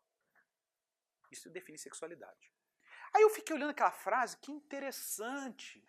Então o que define a postura sexual de uma pessoa é o afeto. É o sentimento. Isso é curioso, porque a nossa sociedade hoje ela não é mais lógica. Ela é sentimentalista. Todas as decisões humanas hoje não são baseadas pela lógica, pela plausibilidade. As decisões humanas hoje são baseadas no que a pessoa sente. Aí você fala, que legal, Igor. Que horrível, Igor. Ah, os gays são terríveis. Pois é. O problema é quando tem crente que opera nessa lógica. Aí me dá medo. Como assim, Igor? Tem crente que decide se vai ficar numa igreja ou não, baseado no que ele sente. É o mesmo critério do homossexual. Ah, eu me senti tão bem naquela igreja. Mas, irmão, lá prega contra a Trindade. Lá toca chofar. Lá o cara faz campanha do 7 travesseiro de ouro. Tá tudo errado, irmão. Aí eu falo assim, mas eu me sinto tão bem lá. Ô, gente, isso não é critério. É critério para o movimento LGBT. É um critério sentimentalista. Não é um critério lógico cristão, bíblico. Isso é muito sério. E quando não é pior, um pouco mais. O sujeito está casado, crente, aí ele fala, terminou o casamento por quê, meu filho? Eu não me sentia bem naquele casamento. Aquela pessoa não me fazia bem. Eu não era uma pessoa feliz com ela. Ô, gente, isso é muito interessante. De novo, o mesmo critério que o movimento LGBT usa para definir quem é homem e quem é mulher. E é o mesmo sentimento, ou o mesmo critério que você usa para decidir se vai ficar casado ou não. Gente, tem uma coisa muito errada nisso.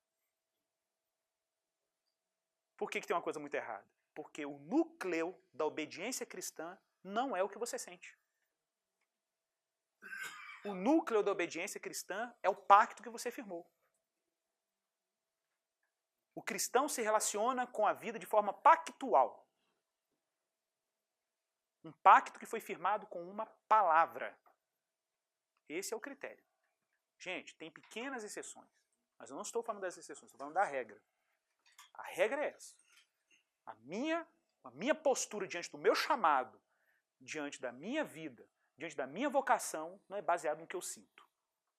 Irmão, eu estou sentindo... Pode parar. Eu estou sentindo... Não tá, o seu sentimento não é relevante. Se você pelo menos falasse, eu estou discernindo, aí a gente podia conversar. Tem uma diferença absurda, porque discernir tem que ter lógica, tem que ter critério. A palavra de Deus é o critério. Discernir o mundo e as minhas relações a partir do que a palavra e a vontade de Deus dizem. Ponto. Aí a gente tem critério para discutir. Agora, o que você sente, não tem nada mais subjetivo do que você sente. Eu não posso ter garantia nenhuma que o que você sente é seguro. Ô, gente, a propósito, se a vida cristã for baseada em sentimento, nós estamos perdidos. O tempo inteiro os sentimentos mudam. O tempo inteiro o meu humor muda. O tempo inteiro eu tenho sentimentos falsos sobre as pessoas. Falsos. Você quer ver se é um sentimento falso? Uma pessoa chega para você e fala, fulano disse de você, não sei o que, não sei o que. Não disse nada. Pronto, a partir daqui o seu sentimento com aquela pessoa já mudou radicalmente em um sentimento mentiroso, baseado numa mentira. E você muda radicalmente a sua postura em relação a ela por causa de uma coisa que você ouviu errado. Porque não teve a hombridade mínima de chegar a pessoa e apurar. Eu tenho essa política. Ninguém faz muita fofoca com relação a mim na minha igreja porque eu quebro o pau. Fofocou? Fulano falou que você disse isso, é verdade? Eu não tenho o mínimo pudor de fazer isso. Aí pronto, o pessoal já não faz fofoca. Porque se fez fofoca, eu vou apurar. Acabou, gente. Política é muito simples para resolver problema de fofoca na igreja. Ah, a igreja tem muito fofoqueiro. Tem o caso dos negligentes. e não tem a capacidade de ir lá e apurar. Falando, desculpa, eu não quero trazer um desconforto, mas por que você falou isso a respeito de mim? Olha, eu acredito que você não tenha dito isso. Eu prefiro acreditar. Por isso que eu estou aqui para esclarecer. Você falou isso, eu queria que você fosse sincero. Acabou, não tem mais fofoca. Porque a luz acaba com a fofoca, não tem desculpa. E você pode ficar tranquilo, nunca mais vão focar em você. Porque sabe que você tem essa postura. Aí você fica lá alimentando aquilo, aí o sentimento vai sendo afetado. Aí você vem e diz assim, ah não, meu relacionamento com Deus é baseado no que eu sinto. Não pode ser no que você sente. Nosso sentimento, o coração nosso é enganoso demais, gente. É uma armadilha isso aqui. A gente falseia tudo. As nossas relações, a gente se ilude o tempo inteiro. Porque falta verbo, né, gente? Tem que ter verbo para ordenar a nossa vida. Tem que ter a lógica da palavra de Deus para organizar a nossa vida. Isso quando a gente não acha que tem chamado missionário baseado no que você sente. Aí é terrível. Aí você está entrando no limbo, meu filho, sem volta. Né? Não é baseado no discernimento, baseado na biografia, não é baseado numa oração radicada na vontade de Deus. Né? Porque tem discernimento que emerge da oração, mas é assim, a luz de Deus, a luz da vontade dele. Você olha para a sua trajetória, você está disposto a aprender com Deus, a ouvir Deus falar com você a partir da vontade dele, na forma sóbria, pé no chão, sem loucura.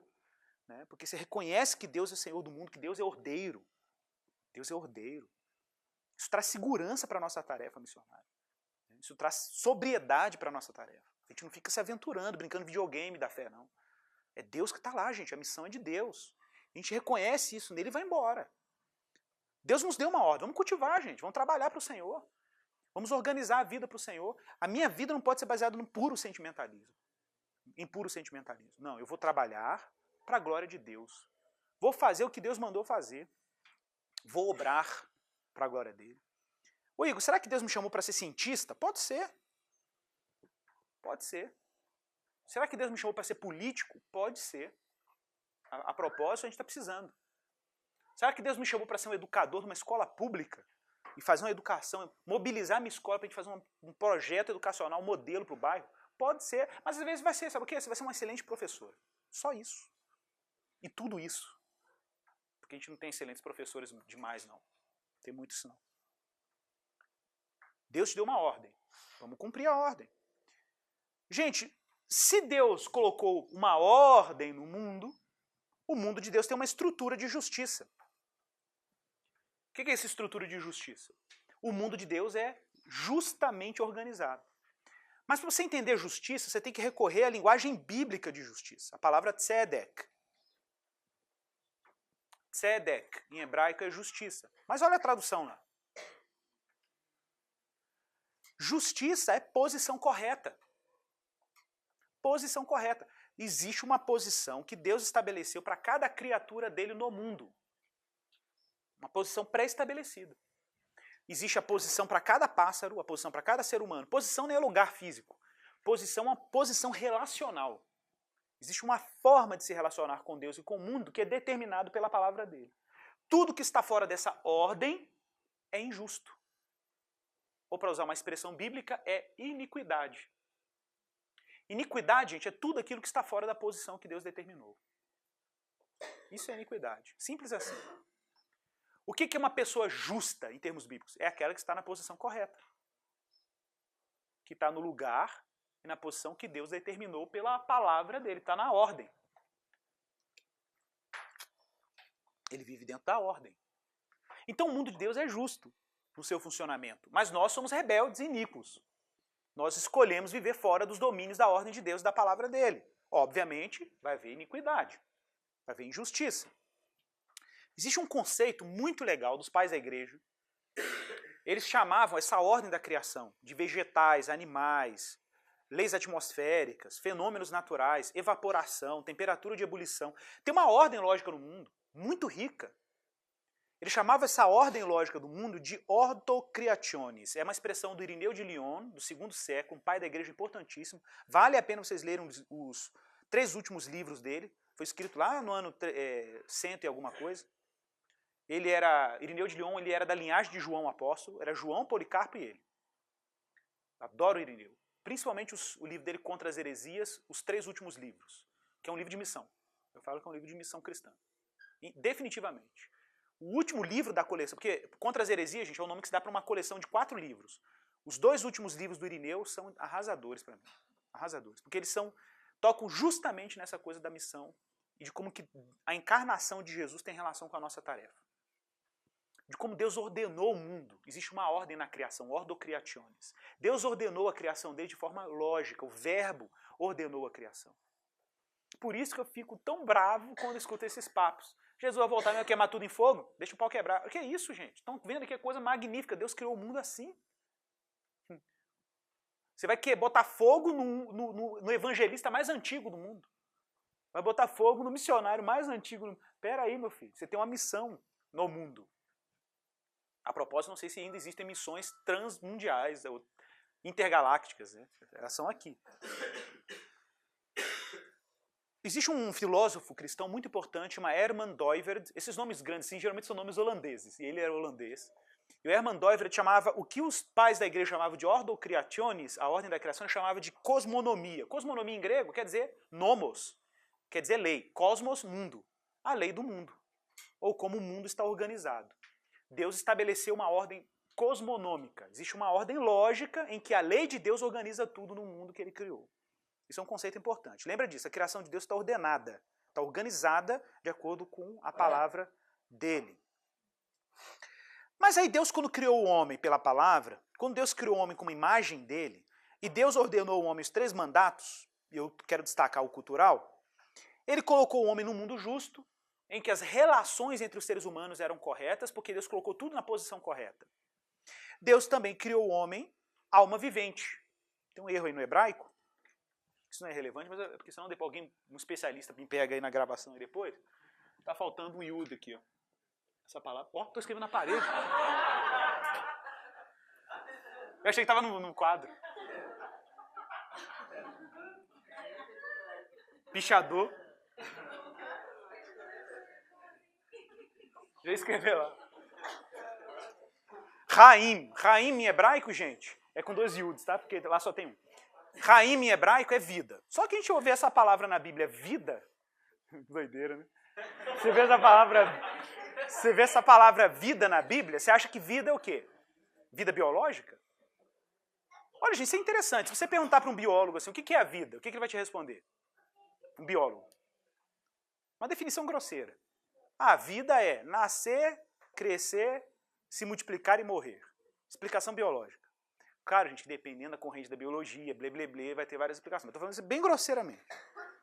Aí vem um sociólogo e fala, que isso, você está louco. A vida não é só isso, não. A vida, para o sociólogo, em termos gerais, a vida é você ter relações sociais. A vida é vida social, vida comunitária.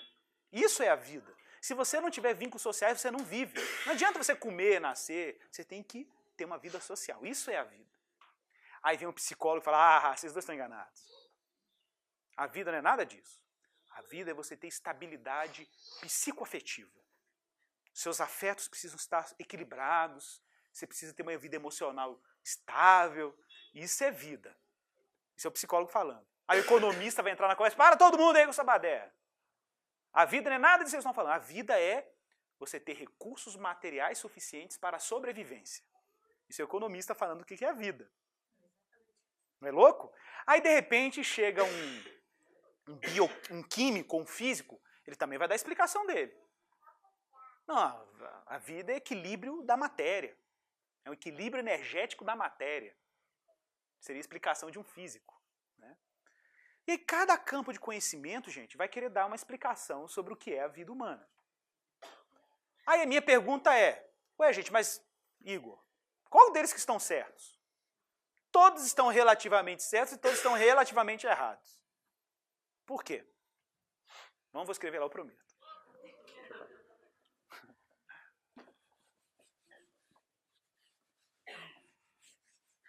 Olha que interessante isso aqui.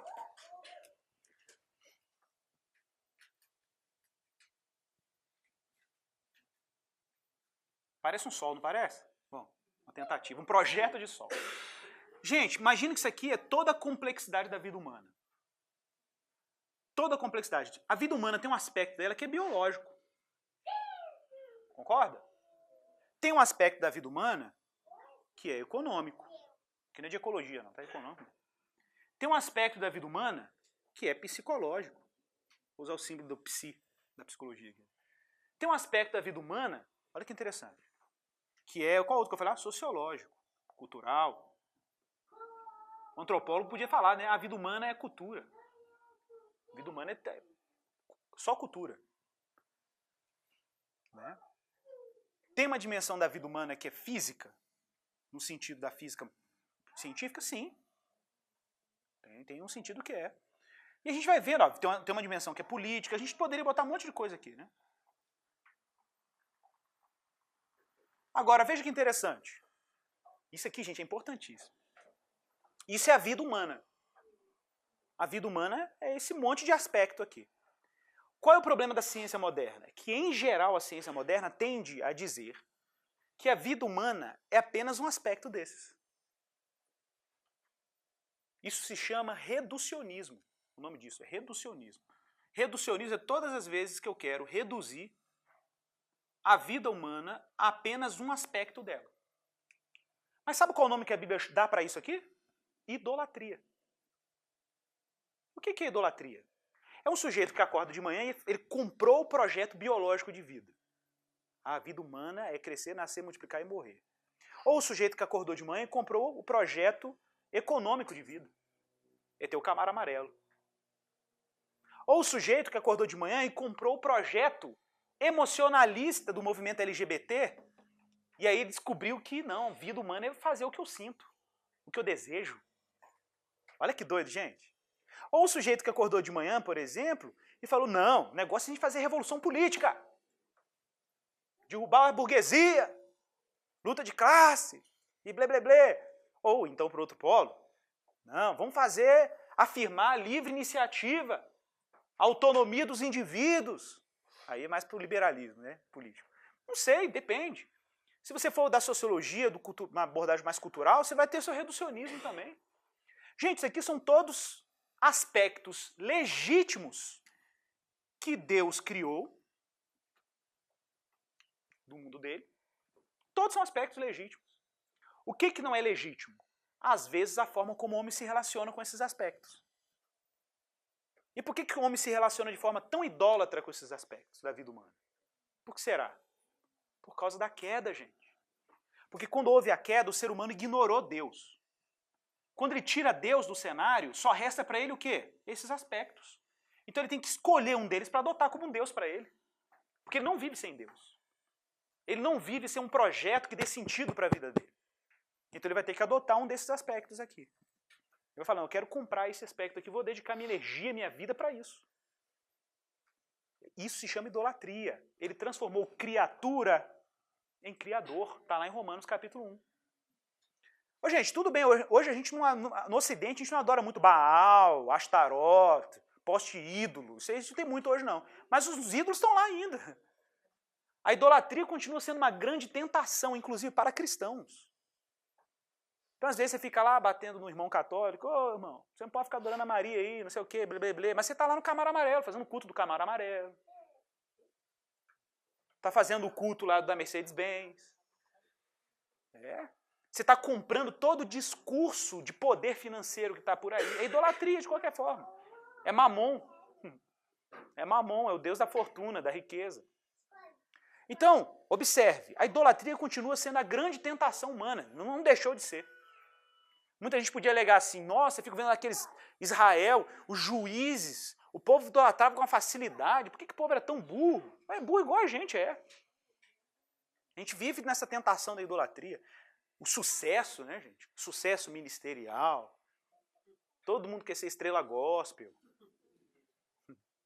Todo mundo quer ser estrela gospel, quer ser o cantor do momento. E, gente, isso é tudo ídolo. Isso é tudo idolatria.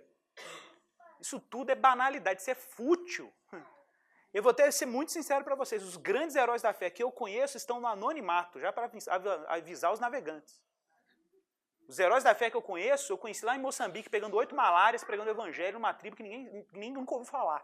Esses são os heróis da fé que eu conheço. Não sei quem você conhece. Os heróis da fé que eu conheço não tem Mercedes-Benz na garagem, não. Quando tem um carrinho usado para andar lá até fura o pneu, já era, não tem nem mecânico num raio de alguns quilômetros. São os heróis da fé que eu conheço. Os heróis da fé que eu conheço são esses que estão aí, lutando na periferia, proclamando o evangelho do reino, pagando preço para ser um pastor de uma igreja local. A propósito, a grande maioria esmagadora dos nossos grandes pastores não estão na mídia, que estão numa igrejinha de bairro, pacientemente pastoreando a sua comunidade de forma dedicada. O telefone dele não desliga, ele está à disposição o tempo inteiro das suas ovelhas. E tem um monte desses pastores por aí, um monte que eu conheço. Eu conheço vários desses, que sabem o que o evangelho de Jesus significa de verdade. Então, pessoal, a gente está diante de ídolos, é uma tentação. Aí eu pergunto para você, o que é viver em termos bíblicos? Viver não é reduzir a vida a apenas um aspecto deles. Porque se você reduzir a vida a apenas um desses aspectos, vai acontecer um problema com você. Sabe qual é o problema? É que o ser humano se torna semelhante àquilo que ele venera.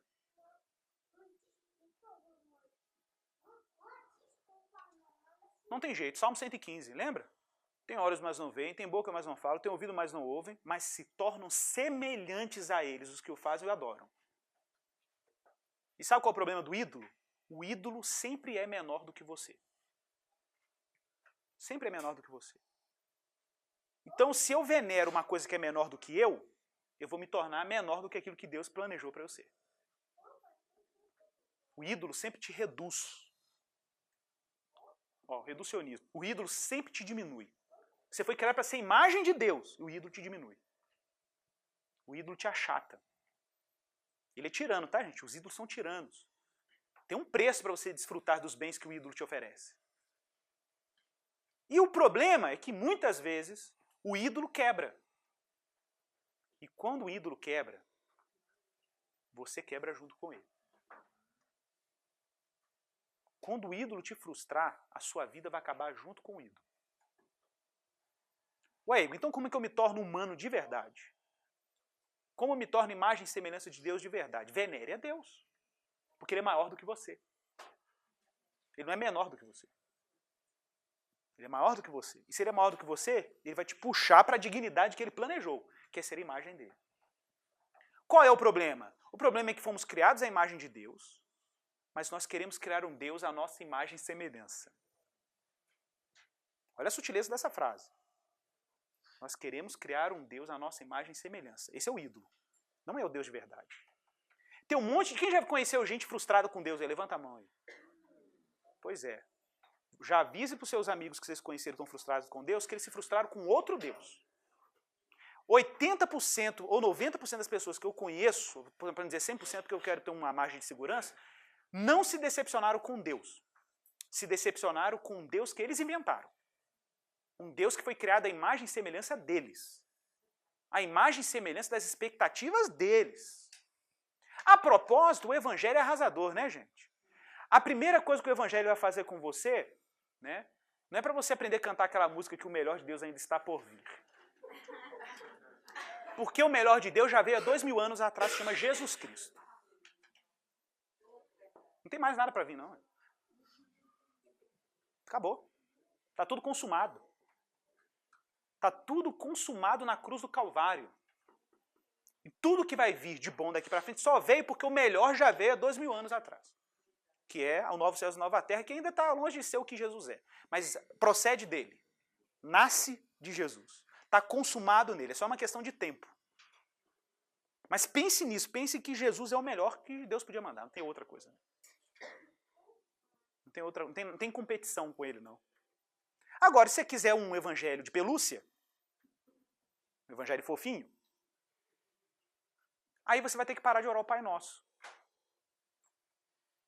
Porque a primeira coisa que o Pai Nosso faz é acabar com as nossas expectativas a respeito de Deus. A primeira coisa que o Evangelho faz é destruir os nossos sonhos. Olha que coisa linda, eu amo o Evangelho. Ele acaba com os nossos sonhos. Ele vai dizer assim para você, os seus sonhos são tudo balela, seus sonhos são tudo viagem na maionese, é tudo sonho idólatra, é sonho de idólatra. Então Deus vai desconstruir as suas expectativas sobre ele. Aí o que sobrar desses cacos, ele vai ressuscitar em Jesus o que ele quer para você. Então, antes de você ir com os seus sonhos para Deus e fazer um Deus de pelúcia à sua imagem e semelhança, né, Levante-se diante de Deus, deixa Deus te moldar a imagem e semelhança dele. Não faz um Deus a sua imagem e semelhança. Deixa Deus te moldar a imagem e semelhança das expectativas dele. Lembra do C.S. Lewis? Crônicas de Nárnia? Por que você acha que ele usa um leão para representar Jesus nas crônicas? Por que você acha? Porque o Lewis diz isso sempre. Deus é selvagem. Como assim Deus é selvagem? Deus não é domesticado. Eu não posso pôr Deus como um ursinho de pelúcia numa gaiolinha, um hamster. Esse Deus é anão demais, gente. É claro que você vai se decepcionar com esse Deus. Óbvio. Você está indo com as expectativas erradas, você querendo transformar ele como é que chama? Num bonequinho amestrado? Num fantoche das suas ilusões afetivas? Quer transformar Deus numa coisa que é a sua imagem e as suas... Deus deve ser assim, né? Aleluia. Não, não é não. Então, já quero avisar os navegantes. A primeira coisa que esse Deus do Evangelho faz é acabar com as suas expectativas sobre ele. Ele vai detonar isso com um jeito que é maravilhoso. É por amor, gente. Está lá em Hebreus capítulo 12, ele disciplina quem ama. E se você está sendo disciplinado, se jubile, porque ele só faz isso com filho. Ele não faz isso com rebelde bastardo. E a disciplina do Senhor não é para corrigir erro que você fez, não. A disciplina do Senhor é para corrigir as suas expectativas sobre ele. Porque ele está dizendo para você o tempo inteiro, eu não sou a imagem e semelhança do que você quer que eu seja. É o contrário, você que tem que ser minha imagem. Está lá no livro de Coríntios, 2 Coríntios 3. Somos transformados na imagem dele de glória em glória pelo Senhor o Espírito. Eu que sou transformado à imagem dele. Uma vez que Deus corrigiu todas as minhas ilusões sobre quem ele é, uma vez que Deus desconstruiu todas as minhas expectativas infantis sobre quem ele é, aí ele vai me introduzir no núcleo do reino dele. E a minha relação com tudo isso aqui vai ser afetada. Aí você já não vai ser mais escravo da biologia, não vai ser mais escravo dos seus afetos infantis, não vai ser mais escravo das suas expectativas financeiras, não vai ser mais escravo das ilusões culturais. Aqui você vai ser servo de Deus, vai ser servo, você vai fazer avodar para a glória dele. Aí você vai ter uma relação correta com tudo isso aqui, ó. Tudo eu posso, não é isso? Mas nem tudo me convém, porque eu não me deixarei dominar por nenhuma delas. Esse aqui é o livre de verdade. Quando ele for ter a relação dele bissexual, que tem uma dimensão biológica, uma dimensão psíquica, que tem um afeto, tem prazer envolvido, ele não vai transformar o prazer no ídolo. Ele vai ter uma relação teorreferente. Ele fala que é teorreferente, Deus como referência da relação sexual. Tem gente que acha que o projeto existencial dele é satisfação sexual, desempenho sexual. Ué, Igor, meu casamento é uma bênção, rapaz. Nós temos uma vida sexual ativa, assim, maravilhosa. Mas, graças a Deus, irmão. Deus te abençoe aí. Igor, meu Deus do céu, o que foi, irmão? Não, minha mulher tá frígida, rapaz. Não, mas tá difícil o negócio, tá com enxaqueca todo dia. Falei, e aí? Cara, eu tô pensando em separar. Pronto, acabou. Ídolo. Porque o núcleo da experiência marital dele é baseado no puro sexo. O sexo é importantíssimo para a vida sexual, mas não é tudo também, não. Tem gente que fala isso por aí em palestra de casamento, que sexo é tudo, sexo é vida, quase comercial daquele Boston Institute. Sexo é vida. Gente, sexo não é vida assim também não. Sexo não é a vida, não. É uma parte dela. Tem um artigo meu, está no meu blog, você pode pesquisar no Google, chama Existe Vida Além de Vênus. Eu falo sobre essa cultura da hipersexualização. Tudo é sexo. O sexo é o paraíso na Terra. Gente, é uma amostra do paraíso. Ter uma experiência sexual agradável dentro da ordem que Deus determinou é tão rica e tão poderosa quanto você tomar um café para a glória dele. Quanto você olhar para um jardim cheio de flores. Eu tenho uma experiência que eu conto para minha esposa, ela morre de rir. Um homem, ele tem uma estrutura biológica que foi projetada para sentir atração pela figura feminina, principalmente as mais belas. Obviamente. Isso é uma estrutura que Deus nos concedeu, glória a Deus por isso. Amém. E aí um dia eu estava na Itália, estava passeando na Piazza della Fontana, na Itália, lugar romântico, né, bonito. Minha mulher estava 2000 anos de luz de distância. Aí eu estava passando na praça da Piazza della Fontana Gente, eu vi a mulher mais linda que eu já vi na minha vida. Não me lembro de ter visto uma mulher mais bonita do que aquela ao vivo. Imagina uma mulher linda, cabelo preto, petróleo, o olho parecia o Mediterrâneo. Estou usando as metáforas para descrever, igual Jesus, né? Olhos como de fogo, né? Aqueles negócios. Gente, a mulher era belíssima. A minha reação diante de tanta beleza, naquele momento, não é porque eu sou um homem santo, não, é porque eu não tive outra reação. Foi dizer, glória a Deus. Caramba! Glória a Deus!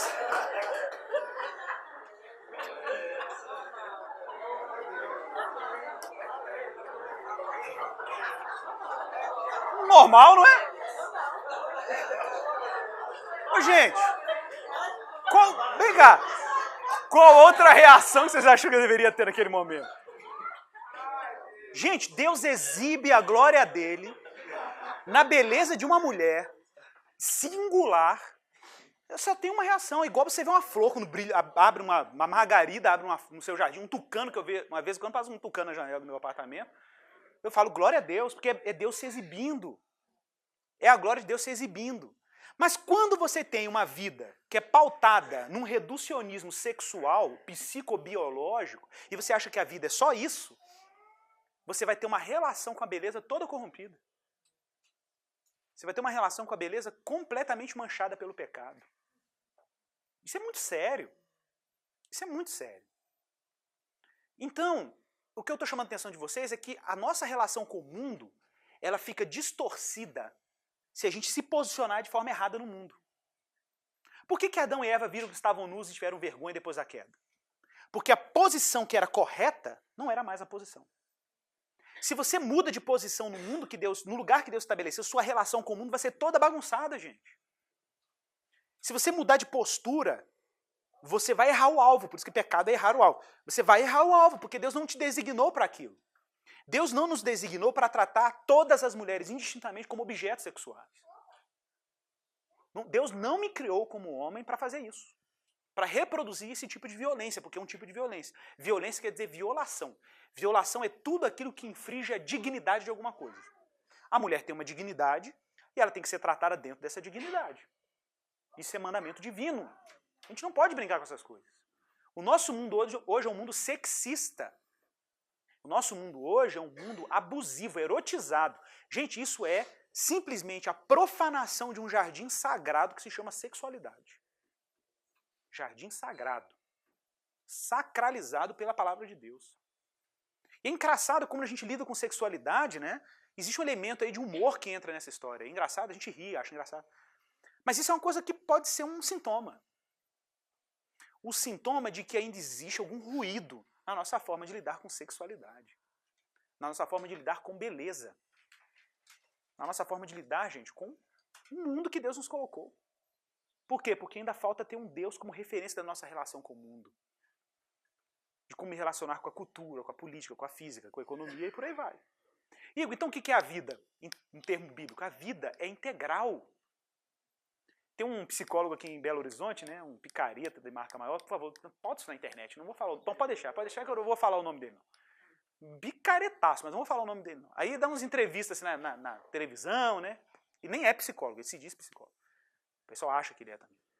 Aí pergunta, ô fulano, me diz aqui, eu tô com um problema muito sério, meu marido tá me abandonando, que esse problema bem ordinários, né, e eu acho legal a psicologia desse pessoal, a psicologia do óbvio, né, já viu a psicologia do óbvio? A pessoa assim, ô fulano, nesse momento é um momento muito difícil. A pessoa acabou de falar que é difícil. Aí ele repete, entendeu? Tudo que a pessoa falou, o cara, nossa, que interessante seu conselho. Mas é tudo que ela falou antes, né? Olha, você está passando um momento difícil, afinal de contas, você separou do seu marido. Eu sei, eu acabei de falar isso, né? Mas a pessoa acha que é profundíssima aquela psicologia. Aí uma vez, outra, quase falei o nome dele, perguntaram para ele assim, vem cá, estou com esse problema, o que você me aconselha? Ele já começava assim, olha fulano, a vida é a vida. E a vida tem que ser vivida. Ô, gente, olha a profundidade. Ô, gente, para definir vida em termos bíblicos, você tem que ir para além da psicologia do óbvio. A vida não é só a vida que deve ser vivida. Né? Gente, vida em termos bíblicos, isso é muito legal. A palavra vida nunca aparece no texto hebraico do Antigo Testamento no singular. As nossas Bíblias traduzem no singular porque não tem outra opção, senão não ia fazer sentido para o leitor em português. Mas ele sempre aparece num tipo de plural, que só ocorre no texto hebraico ou para significar mais de uma coisa, no sentido que a gente tem em português, ou para significar que aquilo é muito intenso. Quando o texto hebraico quer intensificar uma palavra, ele coloca ela no plural. Tanto que Deus sempre aparece no plural. Elohim. O termo hebraico para Deus é El, mas sempre aparece Elohim no plural. Por quê? Porque Deus é mais de um? Não necessariamente. Tem gente que fala, é por causa da trindade. Não, não é por causa da trindade. Isso é a gente chama isso de... esqueci a expressão técnica agora. Tá, depois eu lembro depois. Tem uma expressão lá que não sei o que lá, majestático. Ou seja, é uma expressão para intensificar a referência que você está fazendo a Deus. Outro exemplo. Você já viu essa expressão na Bíblia, Baalim? Baalim, que é o plural de Baal. Baalim é o nome de um Baal só, porque fala no plural porque era uma forma que os idólatras tinham que exaltar o Baal. Ashtar é o nome da deusa. Astarot, que aparece na Bíblia, Astarot é plural feminino. Não é porque tinha mais de uma Astar. Era uma só que quando você queria elevar ela numa postura de majestade, na idolatria cananita, você botava o nome dela no plural. Raim é o plural de Rai, que é vida em hebraico. Só que sempre vida aparece no plural. Por quê? Porque a visão bíblica cristã de vida é de alguma coisa que é integral. De alguma coisa que é plural mesmo, sentido plural. A vida é plural. Tem uma pluralidade de aspectos na vida que a gente precisa desfrutar. Agora, eu pergunto, como que um homem consegue desfrutar de todo o potencial da vida cristã, sem se tornar idólatra? Ele vai ter que admitir que tudo isso aqui é relativo a um absoluto que é Deus. Tudo é relativo ao absoluto. Quem é o absoluto? A economia é absoluta? A biologia é absoluta? Quem é absoluto? Só Deus é absoluto. Então ninguém consegue desfrutar da vida de verdade, como a Bíblia nos ensina, se essa pessoa não se situar naquele que é o único absoluto que é Deus. Se você tirar Deus como absoluto, inevitavelmente você vai transformar alguma dessas coisas em absoluto na sua vida. Aí é idolatria. A idolatria.